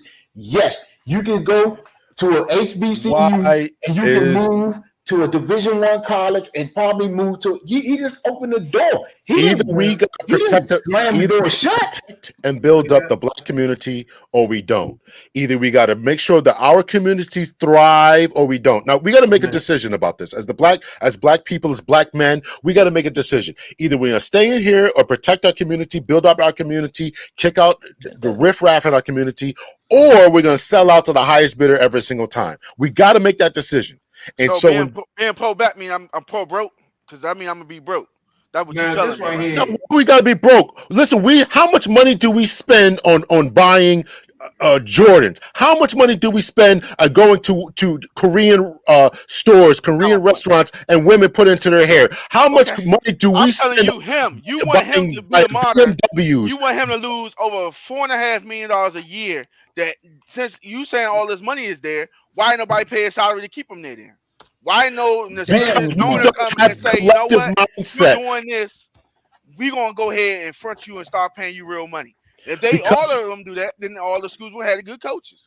Because we don't have a collective he gotta be a martyr and eat this loss so he can help the black community out. That's unfair, bro. You can't do that to a person. Okay, so the black community is never going to grow, because as soon as somebody gets big within the black community, they're going to sell out and leave. That's where we should always call them a sellout. So in 3 years, he did more than 30 years. In 3 years, he did that. In 3 years, he did more than you have done in 30 years. Anybody else has done in 30 years. So what could he have done? But he opened up the door to say, if I can do it, other people want to do it, and we'll follow Deion. And he trailed. In 3 years, how many coaches have he got? How many ex-NFL coaches that came? It's been 3 years he was at Jackson State. How many went there and said, I'm gonna try my hand at coaching? But what he did do. How many? What he did do was ensure, and he got some top draft picks to come. And it's a slow trickle process that we are unwilling to do. When you get top draft picks, top high school recruits to come to your school, you know what? Another one's going to come. And someone else is going to say, hey, you know what? All these people are joining HBCUs. Let me go play with them or let me go play against them because they're getting that shine. And the more people that come, and when you get the top draft picks and top recruits, then you know who else is going to come? You're going to get advertisers are going to come. Scouts are going to come. Then you're going to get restaurants to come. And you're going to get all the TV advertisements, all these different individuals. More articles are being written about them in newspapers. And all these people are going to come. And this is what builds up the Black community. Black Wall Street that we always talk about Tulsa wasn't built overnight. It was a slow trickle process of cleaners and banks and washers and all these different individuals getting together, building up the community. And if people start to leave, then that's what the problem is. And they don't have to burn us down anymore. They just throw money at us because we don't have a collective mindset. Our women continue to use their hair, buy hair from other individuals. We continue to buy BMWs. We continue to give our money to other individuals instead of being collective in what we're doing. This is the problem. And so Deion could have been the linchpin that said, it's okay to buy black. It's okay to go to a black school. It's okay to do that. And he could have brought more attention to that. But now I think me to go off. Me and Cap agree, right? Nah. Because I think he did that though. I think Deion right here sold completely out. He completely sold the fuck out. He's a piece of shit for this. And he made it even worse. He might as well should have never went because he made it worse now. Because now ain't nobody even want to try motherfucker no more because they gonna think he'll up and leave like he just did. Right. I think he opened the door though. It's a door been open. So the door's always been open. They could have had a coach anytime. They could have had a coach anytime. When he got to the HBCUs, it put a spotlight there, right? Right. He got more recruits, 5-star recruits than most of the motherfucking big name colleges, bro. Everybody want to play there. He got that at Jackson State. That's what I'm talking about. He got that at Jackson State. Hold on. The top recruit that was coming next year to go to Jackson State following Deion is now going to Colorado. Colorado. And now, like you said, his son is going there to quarterback. Now, everybody that's there, now, including quarterbacks, are leaving the Colorado because they know they're not going to start unless his son will be starter or some shit like that. Yeah. But still, he did that for Jackson State. That didn't trickle down to what I'm saying, Grambling, and that didn't have you didn't have an influx of people going to Grambling. You didn't have an influx of people going to players going to Howard. You had an influx of people going to Jackson State. Those teams had to play He got to play somebody, bro. Yeah, I did. What do you mean? But that don't mean because all these people decided to go play for Deion. That don't mean if I can't play for Deion, am I gonna go play for Southern? Am I gonna go play for Grambling? Am I gonna go play for Howard? Hold on. My point is, him being an HBCU college put the spotlights on the colleges. I guarantee you the colleges made more money this year, those years he been there, than any year ever. Absolutely. Absolutely. So I agree with that. I can agree with that. So by him leaving, he pulls the plug on that. Absolutely. Okay. Absolutely. Who's to say if somebody else is not going to step into that spot? You got plenty of people out here. He should never left. He was the person. Well, you should have paid him then. The person. You should pour all the money you had. Again, he made $40 million in the NFL. He made $13 million in baseball. Bro, don't count. He shouldn't need no fucking money, bro. He need money, It shouldn't have been enough money. We to tell that man what he need or what he wants. Again, how much money is not up? Is not on us to dictate what that man wants or needs. If he was that valuable, stop. That valuable, you make $55 million. Pay the man. You, Rail, can't tell me. Pay the man. Stop acting. He got to get paid $30 million. Why we as a black community using this man? Why don't we give him his fair due? No. Why we as a black community, we're using him. Cap don't say that, but we're using him. And he's not even getting paid for being used. So he's a fucking idiot if he stays there. He does all that shit you said do. If he does everything you and Cap said do, he's an idiot because he's not getting paid for shit. When he goes to Colorado, they're going to pay him for everything he fucking does. all the influence, all the bringing the players there. He's getting paid for that. He ain't getting paid shit for what all the shit he was doing. And y'all don't respect that. And that's what I So don't you like about skipped over that. the All that 40 shit Cap $50 said was million fucked he up, done bro. made already, right? You skipped I that. don't think Stop you counting my skip money, bro. over Why you money. skip that? I don't think the money he that he spent it. made is He was the a hoe. issue. He spent this The money. issue was, do we know? Does anybody know where Dion pitches his coaching career going? You know, No. that You missing the look, point. The that's point is, not the point. once The he point left is, the HBCU, but hold up. The point may be who at a big time college or in the NFL was going to hire Dion to be a head coach, just coming off of TV. nobody cares. Nobody. You're making our point. But until he went there and established that he can coach. Change the allow personal results option in Bixby settings. Oh, shit. But until he went to Jackson State and established that he can coach and that he can build a program, then okay, as with anything, when you build something and people notice it, people is coming. People want a part of it. People want to get you. People want you to come do what you did for them and did for the other to do for them. So he knew they was coming, but does anybody know where Dion saw his or wanted his career to go? Maybe that's what maybe Jackson State was the first step to get him in the door. So that means he misled us. He misled everybody then. He did what he said. He misled everybody in the school. He misled the students, the players, the football players, the moms. He lied to everybody, bro. Okay, which college coach don't do that? Nah, we talking on Dion right now. But he lied to the black culture, bro. How many? Hold on, both of y'all just talk. Hold on. Both of y'all. Go ahead. Let me let you go. First of all, I'm trying to tell Real he made enough money. We're not talking about how much money he made. He shouldn't care. That man money. His goal should be to blow HBCUs up. And the longer he stay there, that will accomplish that. Don't worry about how much money he made. He's making $1 million regardless. No, he ain't. He was making 250, and 30 he had to give back. He's working. He made $1.2 million. That's not true, Real. Okay. But let me ask you that's not true, Real. It is true. When y'all finish, I got a question. That's not true. Fact check that. I'm telling you. He's making, like I said, $1.2 million a year. In fact, he had to pay $300,000 to pay out of his contract to go to Colorado. So what are you talking about? No. His contract ain't what? He's breaking the deal. He made $1.2 million and he gave half of his salary to the all school. 3 years? Yeah, all 3 years? Oh. Yeah. And he okay. and he gave half of his salary to fix up the facilities because they were, in such bad shape. But he wouldn't have to give. The longer he's there, the more clout he gives. He went 11-0, man. 2 years won the SWAC. Exactly. The more he's there, the longer he's there, then you can boost up his contract. Why? Because the school's getting money. Because the club is coming. That's coming. And either the top prospects again are either going to play for him or they're going to want to play against him. So they're going to go to Hampton. They're going to go to Howard. They're going to go to Florida A&M. They're going to go because I want to play against Dion. Because they know whoever team he coaches is going to be on TV. It's going to be the biggest game. So what you guys are saying is that it's okay to say F the black community, and that to me is problematic. That's what he did because as soon as the black community, bro. This is why people sell. We can never be mad. Wait a minute. We can never be mad at anyone for selling out because as soon as they get big, as soon as they blow up, they can leave the community, go marry a white girl, they can do whatever they want to do because they got chased the paper.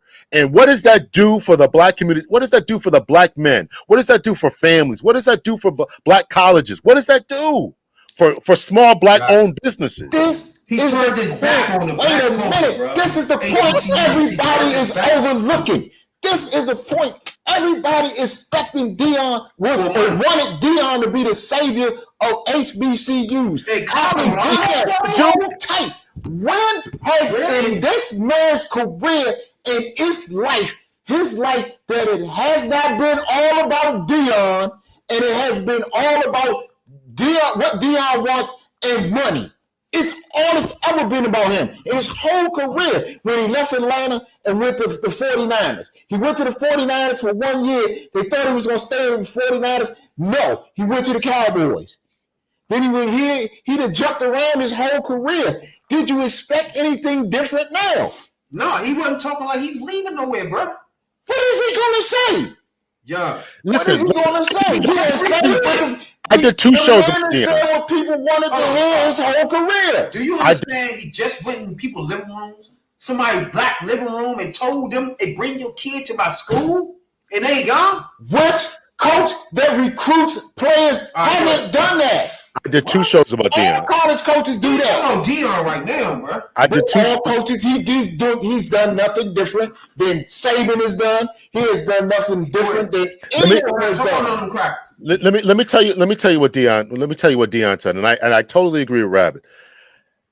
Deion Sanders went on TV and talked about how HBCUs were not getting a fair shake when they go visit other schools. He talked about the monetary financial differences between when schools go to play a school like West Virginia. Let's just say Hampton goes to play West Virginia.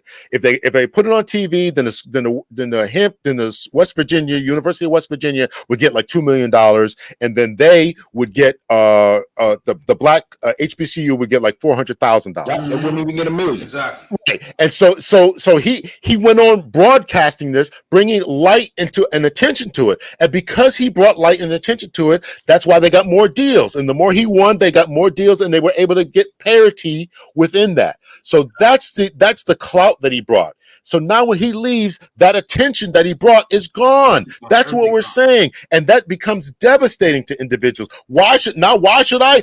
He just told the world that why should I stay at it? Whether I'm a coach or I'm a player, I could just say F my responsibilities, F this community. I'm gonna chase the dollar. I'm gonna go to Colorado. Oh man, Alabama wants me. Let me go here. Well, okay. Colorado. So this is and Colorado don't even have the money to pay him. So this is the problem. Listen, this is what I'm saying. We have to decide where we're at as far as where we want to. Either we're going to be completely in as black men and say we're going to change this thing, or we're not. Either it's okay to sell out or it's not. We got to make a decision. He's a liar. He was a piece of shit. He used HBCUs because that's the only motherfucker that give him a chance to coach. That's why. He gone. The first chance he got, he left. Okay. Now another question is, how many black coaches you got in Division I? What does that got to do with anything? What does that got to do with anything? Okay, how many black coaches you have in Division I? So is that another door he's opening up? Why is the white man's ice colder? Why is his ice colder? Why is that? Because he coaching at Colorado? Really? Colorado. Don't do that, bro. Colorado. Now, if he went to he didn't even go somewhere with a black state or nothing. He went to Colorado. Well, shit, it could have been Nebraska. It's like he turned his complete back on us, though, bro. Nah, I don't. Jeez. Because you got black. You got. Who made him go to Colorado out of all things? Okay. He could have went to Maryland. He could have went to motherfucker Howard. He could have done something. But Colorado? Because they paying him the most. Real, you can't agree with them Colorado, real.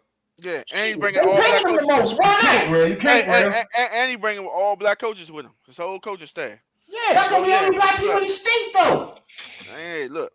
Are you serious? He bringing money to a white state. No. All the money you trying to bring in there No. is the money that he's taking from the HBCUs. No. He's taking from Colorado. They're gonna be lit in Colorado with Deion Sanders. And it's but then you say Colorado was your favorite team? What they got to money. How much money is? How much money is the $30 million that he brought to the city, wherever Florida, Jackson State is? The $30 million. Now he's going to bring that to Colorado, and making more money, and all the money that they got to pay, all the money that they got to pay to his coaching staff, all the money. He don't have enough black players to play right now. He don't enough. He would go out and lose right now. He get blown the fuck out right now with the team he got, bro. Trust me. No. We'll see. Let me ask Tony and Raul this. The quarterback already left. Look, Yeah, they rescinded I'm somebody just else's. amazed at Rescinded one somebody force, else's. the most arrogant, self-centered, conceited athlete, one of the most arrogant, conceited, self-centered athletes of all time. Of all time, how y'all thought he's going to show loyalty to anybody but himself? Let me ask you guys: do you think Tony and Rel? Do you think that there is any obligation for individuals to help others on the come up? Do you feel an obligation to pull anybody up, or should you just take the money and run?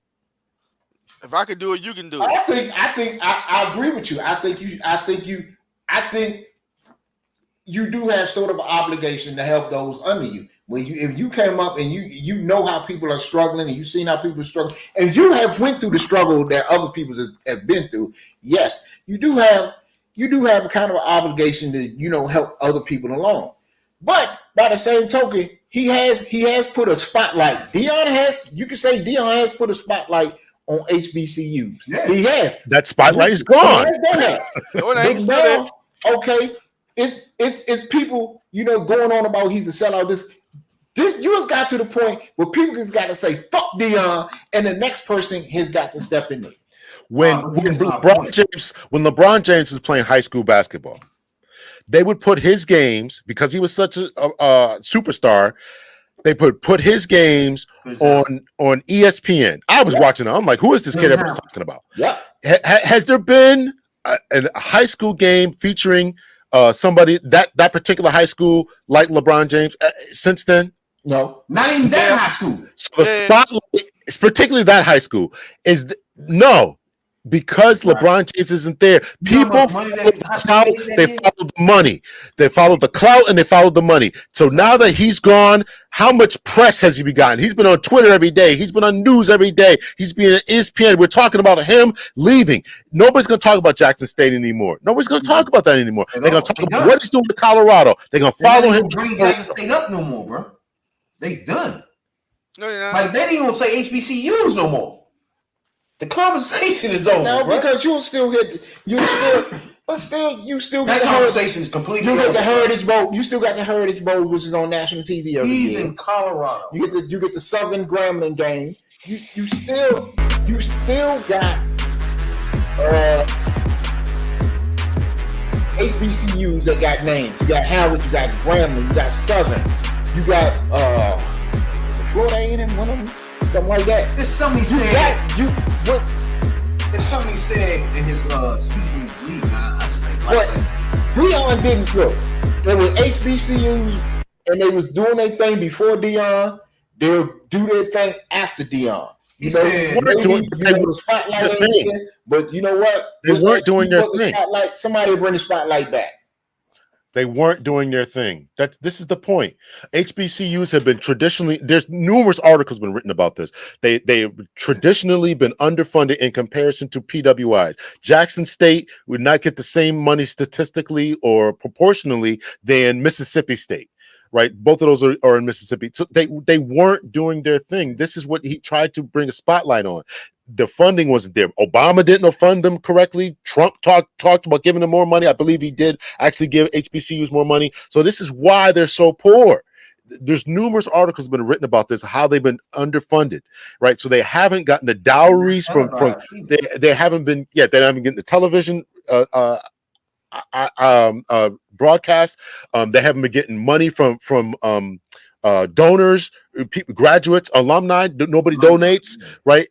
All this is a problem, and this is why they're so poor, and this is why. So Deion was able to bring a spotlight to how much money donors were giving, how much TV revenue was coming in. If I'm playing West Virginia and they get $2 million and I get $400,000, Deion said they didn't even cover the bus ride.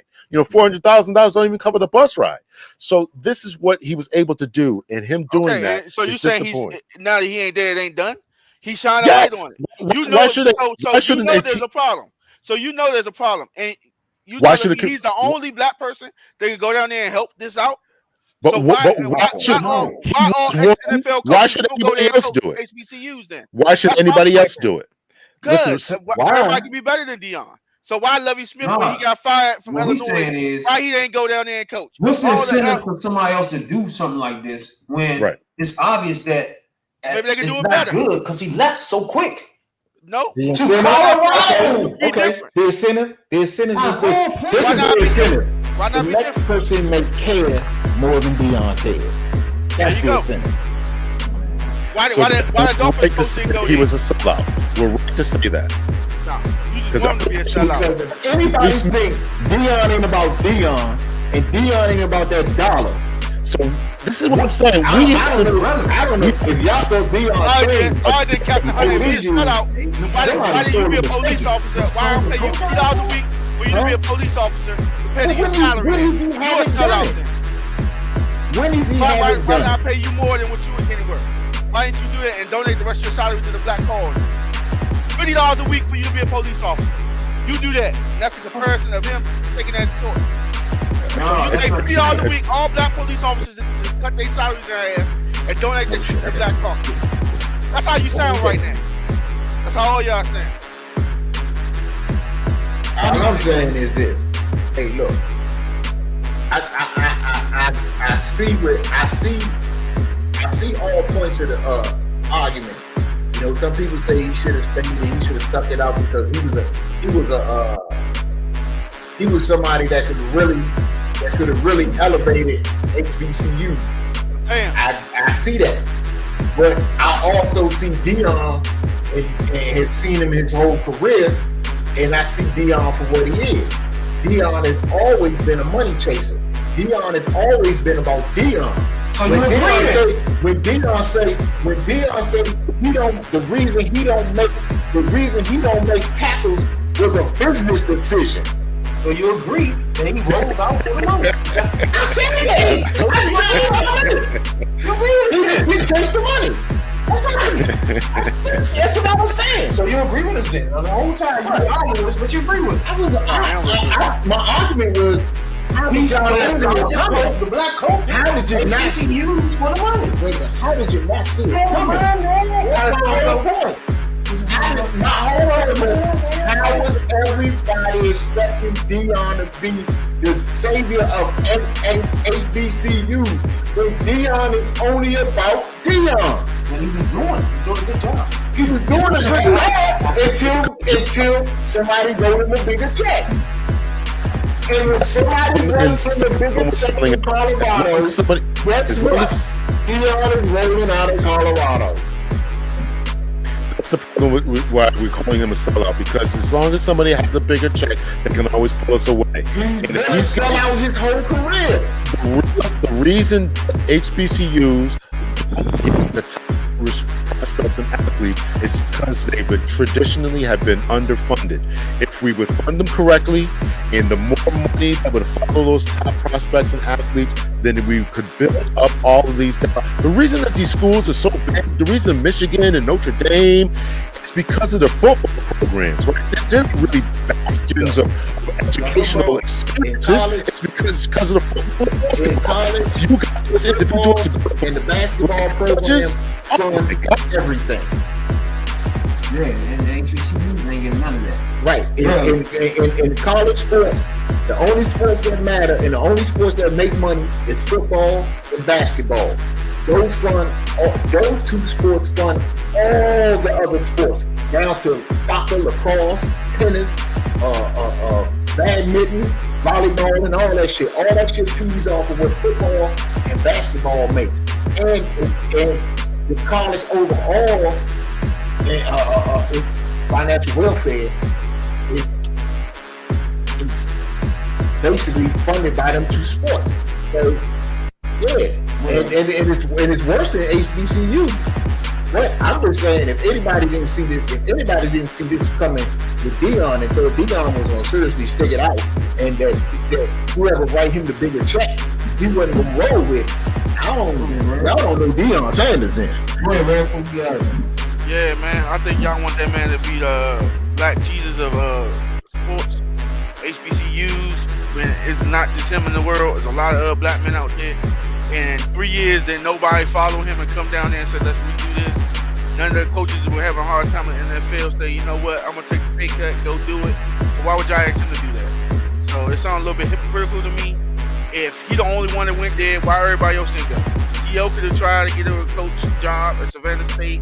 Jerry Rice could have tried it. The Miami Dolphins coach was bitching about the NFL. He could have went there. A lot of people couldn't get jobs in the NFL, could have went there, went to HBCUs and helped them out, brought progress to it. In 3 years, nobody did that. So he brought Spotlight to it, and that's what Spotlight got it to. So all that you and Cap saying sound good, but at the end of the day, motherfuckers want to get paid. HBCUs can't pay them because they were never going to get the revenue from them. And we don't support our own self. And we know this. And nobody Deion raised up Colorado Jerry Rice to a had certain all that level. money, and You he best don't get believe that nothing. the NFL is going to be calling in 3 or 4 years, and you best believe he's going to leave Colorado. Yeah, he won the Florida first State NFL job that pays. That's all he's going to do. He climbed the ladder. He's going to get 3 years Colorado. He's going to try to do 2 years of Florida State. Then he's going to get bamboozled when his son gets to the NFL. And that might be the job he wants. Yeah, there you go. So you never know. I Florida think he's State going to come get his calling. son's He's spotlight. going to tell Colorado to kick rock. Yeah, I think when he said his son's going to start, it's something else besides that. Maybe he's just doing that for his son. Y'all never know what his motives really is. Now he gonna walk around and take his fucking son everywhere he go. Yeah, there you go. You want his son to start the quarterback, so he can get in the NFL. Yeah, with his son making a $250 million in 10 years. I think he transferred. I think he had to transfer. Yeah, the portal. Man, the first thing he did when he came in, he told them motherfuckers to jump in the portal. He said, I'm bringing my luggage. Thanks for having me, man. I'm just disappointed in Deion, man, and I really think we got to develop a collective mindset. And if we're always going to chase the dollar, we're never going to have anything. And we have to build it up. The money would come. I disagree. It's not true. Always true, bro. It's true that the money isn't there today. It's true. There's no doubt about that. But the money was coming, and this last year proved that. $30 million just for the city. $30 million clear for the city. For $100 or so million for the school, the money was going to come, and that's where we have to think. Otherwise, we got to say there's no black community. Forget it. Let's just keep selling out. We don't got to pull anybody up. We got to make a decision. I like the way you try to drag that in there, but no, it don't work like that, bro. Yeah, more people, motherfucking money talks, bullshit walks. And you're not gonna allow bullshit. Because if you was offered $30 million to do something to be a speaker, you gonna take it. Listen, somebody has to be the first one. There was a saying ever since Martin Luther King, everybody after him, Chris Rock said this, everybody after Martin Luther King has been a bunch of substitute teachers. Somebody has to get in there and do the heavy lifting and heavy work and be the first. Somebody has to do it. And so it was Deion Sanders who came in here and made a difference. And that difference needs to continue on. I'm not saying he should have never left. I'm just saying after 3 years, maybe after 10 years, you get coaches. And people say it's okay to join the HBCU. Hey, it's okay. We're getting more money. There can be some campuses. Maybe after 10, 15 years, do it. Then you chase the money. But to do it immediately and then pay money to get your contract because you're so anxious to leave, it's a bad taste, man. It's a bad taste. We can build the community. We can build them up. We can build them up. Ain't Kamala Harris, the vice president? What the fuck did she talk about Howard? What she say? Donate to Howard. She did more for HBCUs than Deion did. She don't speak out about that. And she went to Howard. All she said is she went to Howard for street cred. She got the president in her ear saying, why she don't they donate to HBCUs? Kamala has spoke up for HBCUs. And she didn't, and just by the fact of her being who she is, as being vice president of the United States, has done more for HBCUs and their enrollment. The way Cap said it is only Deion doing shit for HBCUs. So Camilla could have did nothing. It's been other people. Because I think, for what Deion did, Deion put a spotlight. But if Camilla said something, wouldn't that have been a spotlight? Vice president saying something? Eddie Robinson did more than Deion would ever do. Our sports and entertainers have more political pull and more pull than our political personality. So you telling me the vice president of the United States that happen to be a black female went to HBCU, can't get shit done, and you relying on Deion? That's exactly what I'm saying. Yes, that's exactly what we're saying. How many people went to Jackson State because she went there? I don't understand how we're always mixing things. No. You went to your man Cap keep talking, man. I can't let Cap keep saying that without being justified. Cap is right. Yeah, a lot of people went to Jackson State because of Deion Sanders. On the same other hand, you can say it's a lot of people that went to Howard because of Kamala Harris. Okay, that's a good. Who brings in more money? When people here's what going to Jackson State does. When Jackson State gets more money from the athletics because Deion Sanders is there, they can build up.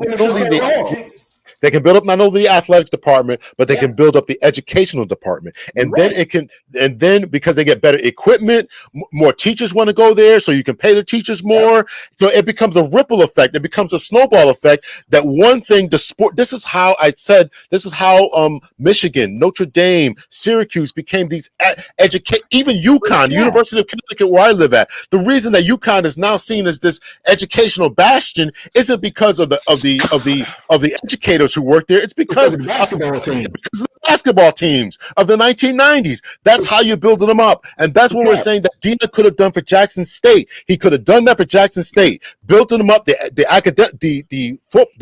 football, and then build up the academics. Then basketball players want to go there, and next thing you know, you become this educational academic powerhouse. Let me ask you this question though.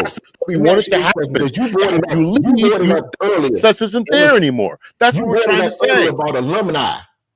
And you know what is the reason the alumni of these schools, these HBCUs, because there's a lot of people that came through HBCUs that's doing well that ain't supporting these schools either.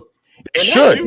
There's been articles written about that, and they should. There's articles shaming them for not speaking up and doing more. Because if they were supporting these schools like the way they like say the Division I and the white schools like the Notre Dame alumni, the Michigan alumni, the Ohio State alumni, and those are state schools. Colorado alumni support their schools, you wouldn't have some of the problems that you have with the facilities and the schools and the fields and all this shit. If the alumni would give back that's one problem. The other problem is they've been underfunded. There's two problems. The alumni don't give and the states don't give. Right? These are all state schools. Notre Dame's a private university, but Ohio State and Michigan, these are all state schools. So the state has to give the right proportion of money. If there's 40,000 individuals that go to the University of Michigan, then let's just say they give them $40 million for that. If the state gives them $40 million, if the same proportion has to be given to Jackson State for whatever they give to Ole Miss, and that hasn't been happening. So they've been underfunded for as far as what the state gives them, and they've been underfunded as far as what the alumni give them. So you got to solve those two problems. But football would have been an intermediary to help supplement what they haven't been getting from the states and the alumni, and that's what's gone now. And I can't understand why you guys don't get that. Yeah. But you know what? I'm gonna say right here. That goes back to something I keep saying every week on this podcast. And people, and when you vote, and when you check out these candidates, because you got people out here that's in these offices that's running for office that can support these, that can funnel the money to support these schools. And you need to put candidates in office that is going to support these schools. But Cap just said we should support ourselves. See, y'all gotta make y'all mind up. Now you saying we can. What you mean? Because they support. Okay, if all the alumni the state support the white schools, this wouldn't be an issue. Wait a minute. I thought that was support the white schools. Michigan get money. Let them talk. When you talk over each other, it cancel out. Can't nobody hear anything. All right, go ahead. I'm just saying. So Cap just said we gotta look out for us as a community. All I'm saying is we don't donate to our own schools. If we keep them up, then you won't have to rely on the government money. There's a plus. And you saying you vote the men and all that, but you're relying, you're begging them, and they're not doing it. And they won't do it. But if we do it ourselves, that's okay. No. Okay, but real. You got the big schools. You got the big schools that get donor money and they get federal and state money. Right. So why shouldn't the HBCUs get donor money, federal money, and state money? The big schools get it. Michigan don't need it. Maryland don't need it. Virginia don't need it. UConn don't need it. Nebraska don't need it. But the schools that need it don't get it. Well, you have to go into who goes to HBCUs. I mean, that's just being real with you. Now, if those people who go there don't look out for it, then why would the state give money to something that they don't go to? They didn't make it so taboo to go to HBCU. You're going to a prominently white school anyway. So you're going to go to a Mississippi State before you go to a Jackson State or Mississippi Valley State. And that's just the way it is. Now, people of lesser income might go there because it's cheaper. We should change the stigma. True. Right. And I'm just saying, you want one person to do that, and one person can't do that. And you throwing it all on his back to do that. And One person, one person creates the idea that it's okay for it to be done. And he did when that you for get 3 years. one, and when you get a top recruit to come there and he plays well and he gets drafted in the NFL, then you know what, you get more top recruits to come there. Not only to play for that team, but to play against that team. Exactly. And so that's how you get them to come there.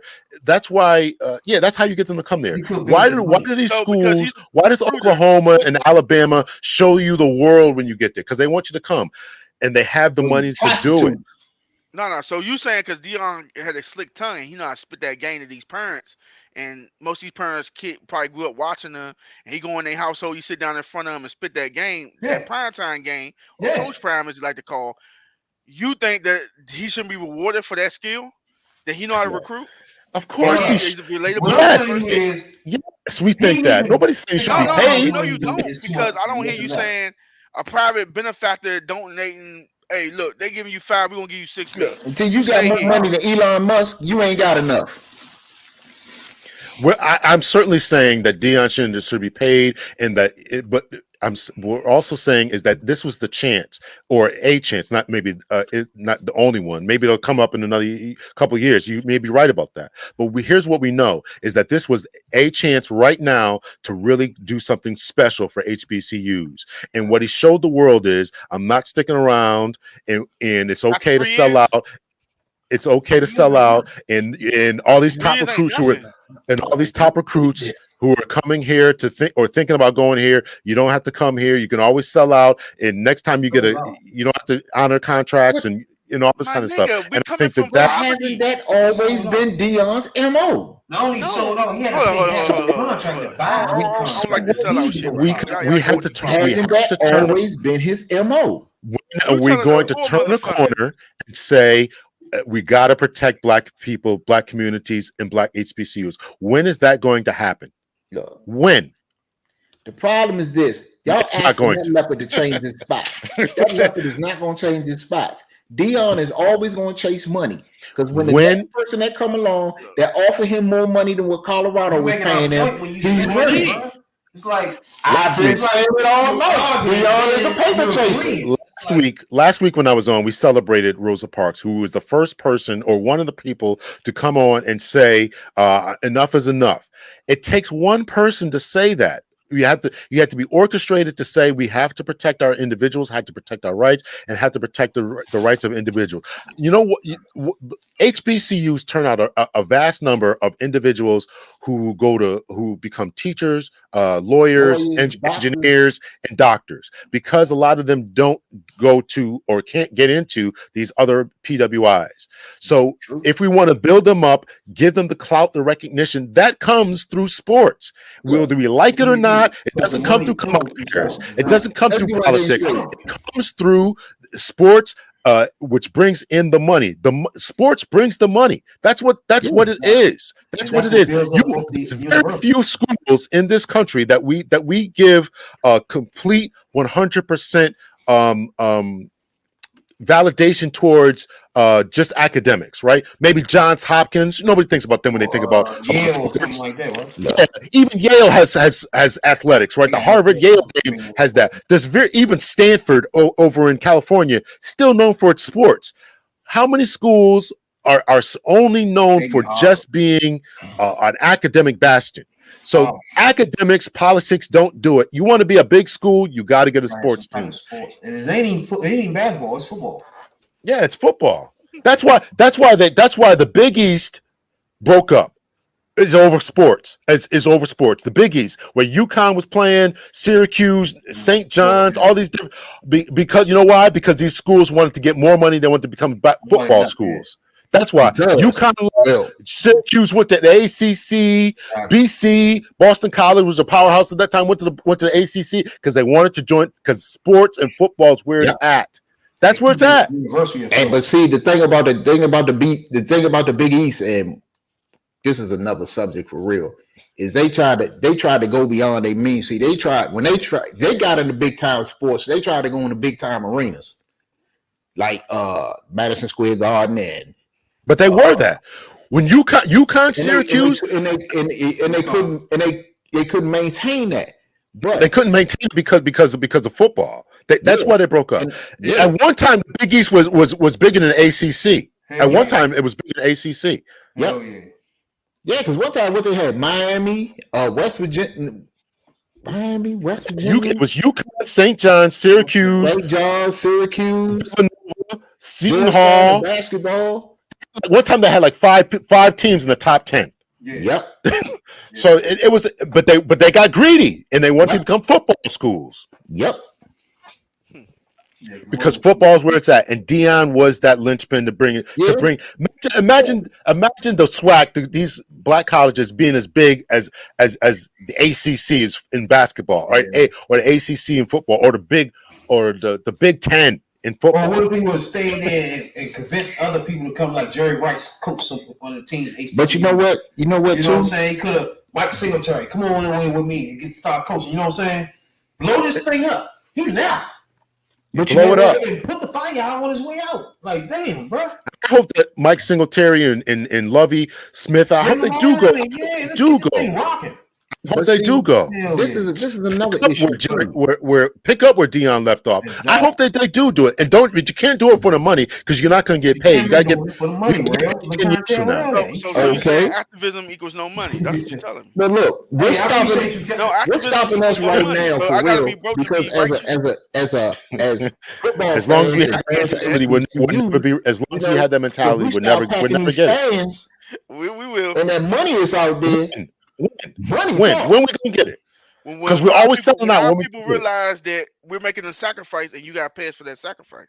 Our people should be paying us. Like I said, they're not gonna pay us. Hey, first of all, all these rich athletes, LeBron James, anybody could have paid Dion's salary for him to stay at HBCU. Nobody did that. So nobody else gave him. And I get what you're saying. That sounds good. There's a lot of black millionaires out here that could pay Dion's salary to keep him there, to make him do all that shit you just said. Nobody would do that. Nobody was going to do that. Jerry Rice wasn't going to do that. Nobody. All these people with all this money you said, you know what? We want to keep you there. Oprah, anybody could have been like, yeah, that's a good thing. Camilla could have said it too. She got money. You know what I'm saying? Hey, you're a good image for the HBCUs. We're gonna throw you $6 million. Keep doing what you're doing. Your man stay rolled here. Out. Yeah. One thing that goes back with Cap said. He just left. He ain't left. Ain't nobody matching. Nobody matching. I'm leaving. What y'all think? He ain't do nothing. Nah, he got him together and said, y'all heard the rumors. He just told him, y'all heard that, didn't you? Yeah, you're right. I'm leaving. So I'm gone. Hey, I appreciate you, man. Gone. Coming through the joint. I got to get. Talk about the Britney Spears. Free at last. Appreciate you, Cap, a whole lot. And Radical Real, slapping through the joint, man. Appreciate y'all a whole lot. Good conversation, brother. Good conversation. Appreciate it. I should say HBCUs, but don't think the president should say Brittney Griner. I was saying good conversation. I appreciate it, man. Good job, brothers. Appreciate it. Yo, man, we appreciate you a whole lot for stopping through the joint. Until the next time. To the black debate. You know what I'm saying? Radical Real, appreciate you a whole lot, bro. Right. I see you got more something to say, but we gonna leave. Well, you ready to go home and shit. Well, I'm gonna catch you for the next joint. All right. Right. Nigga, real like, man, I got some more to say on y'all. I appreciate you though, bro. You know what I'm saying? We'll catch y'all next week. All right, brothers. Bro, great. Brittney Griner. That Deion Sanders was more of a hot button joint than I thought it was gonna be anyway. But the Brittney joint is crazy. That motherfucker's crazy. That motherfucker really didn't want to see her get out. If she went on there, come on, please. Y'all really want to leave that woman hanging like that?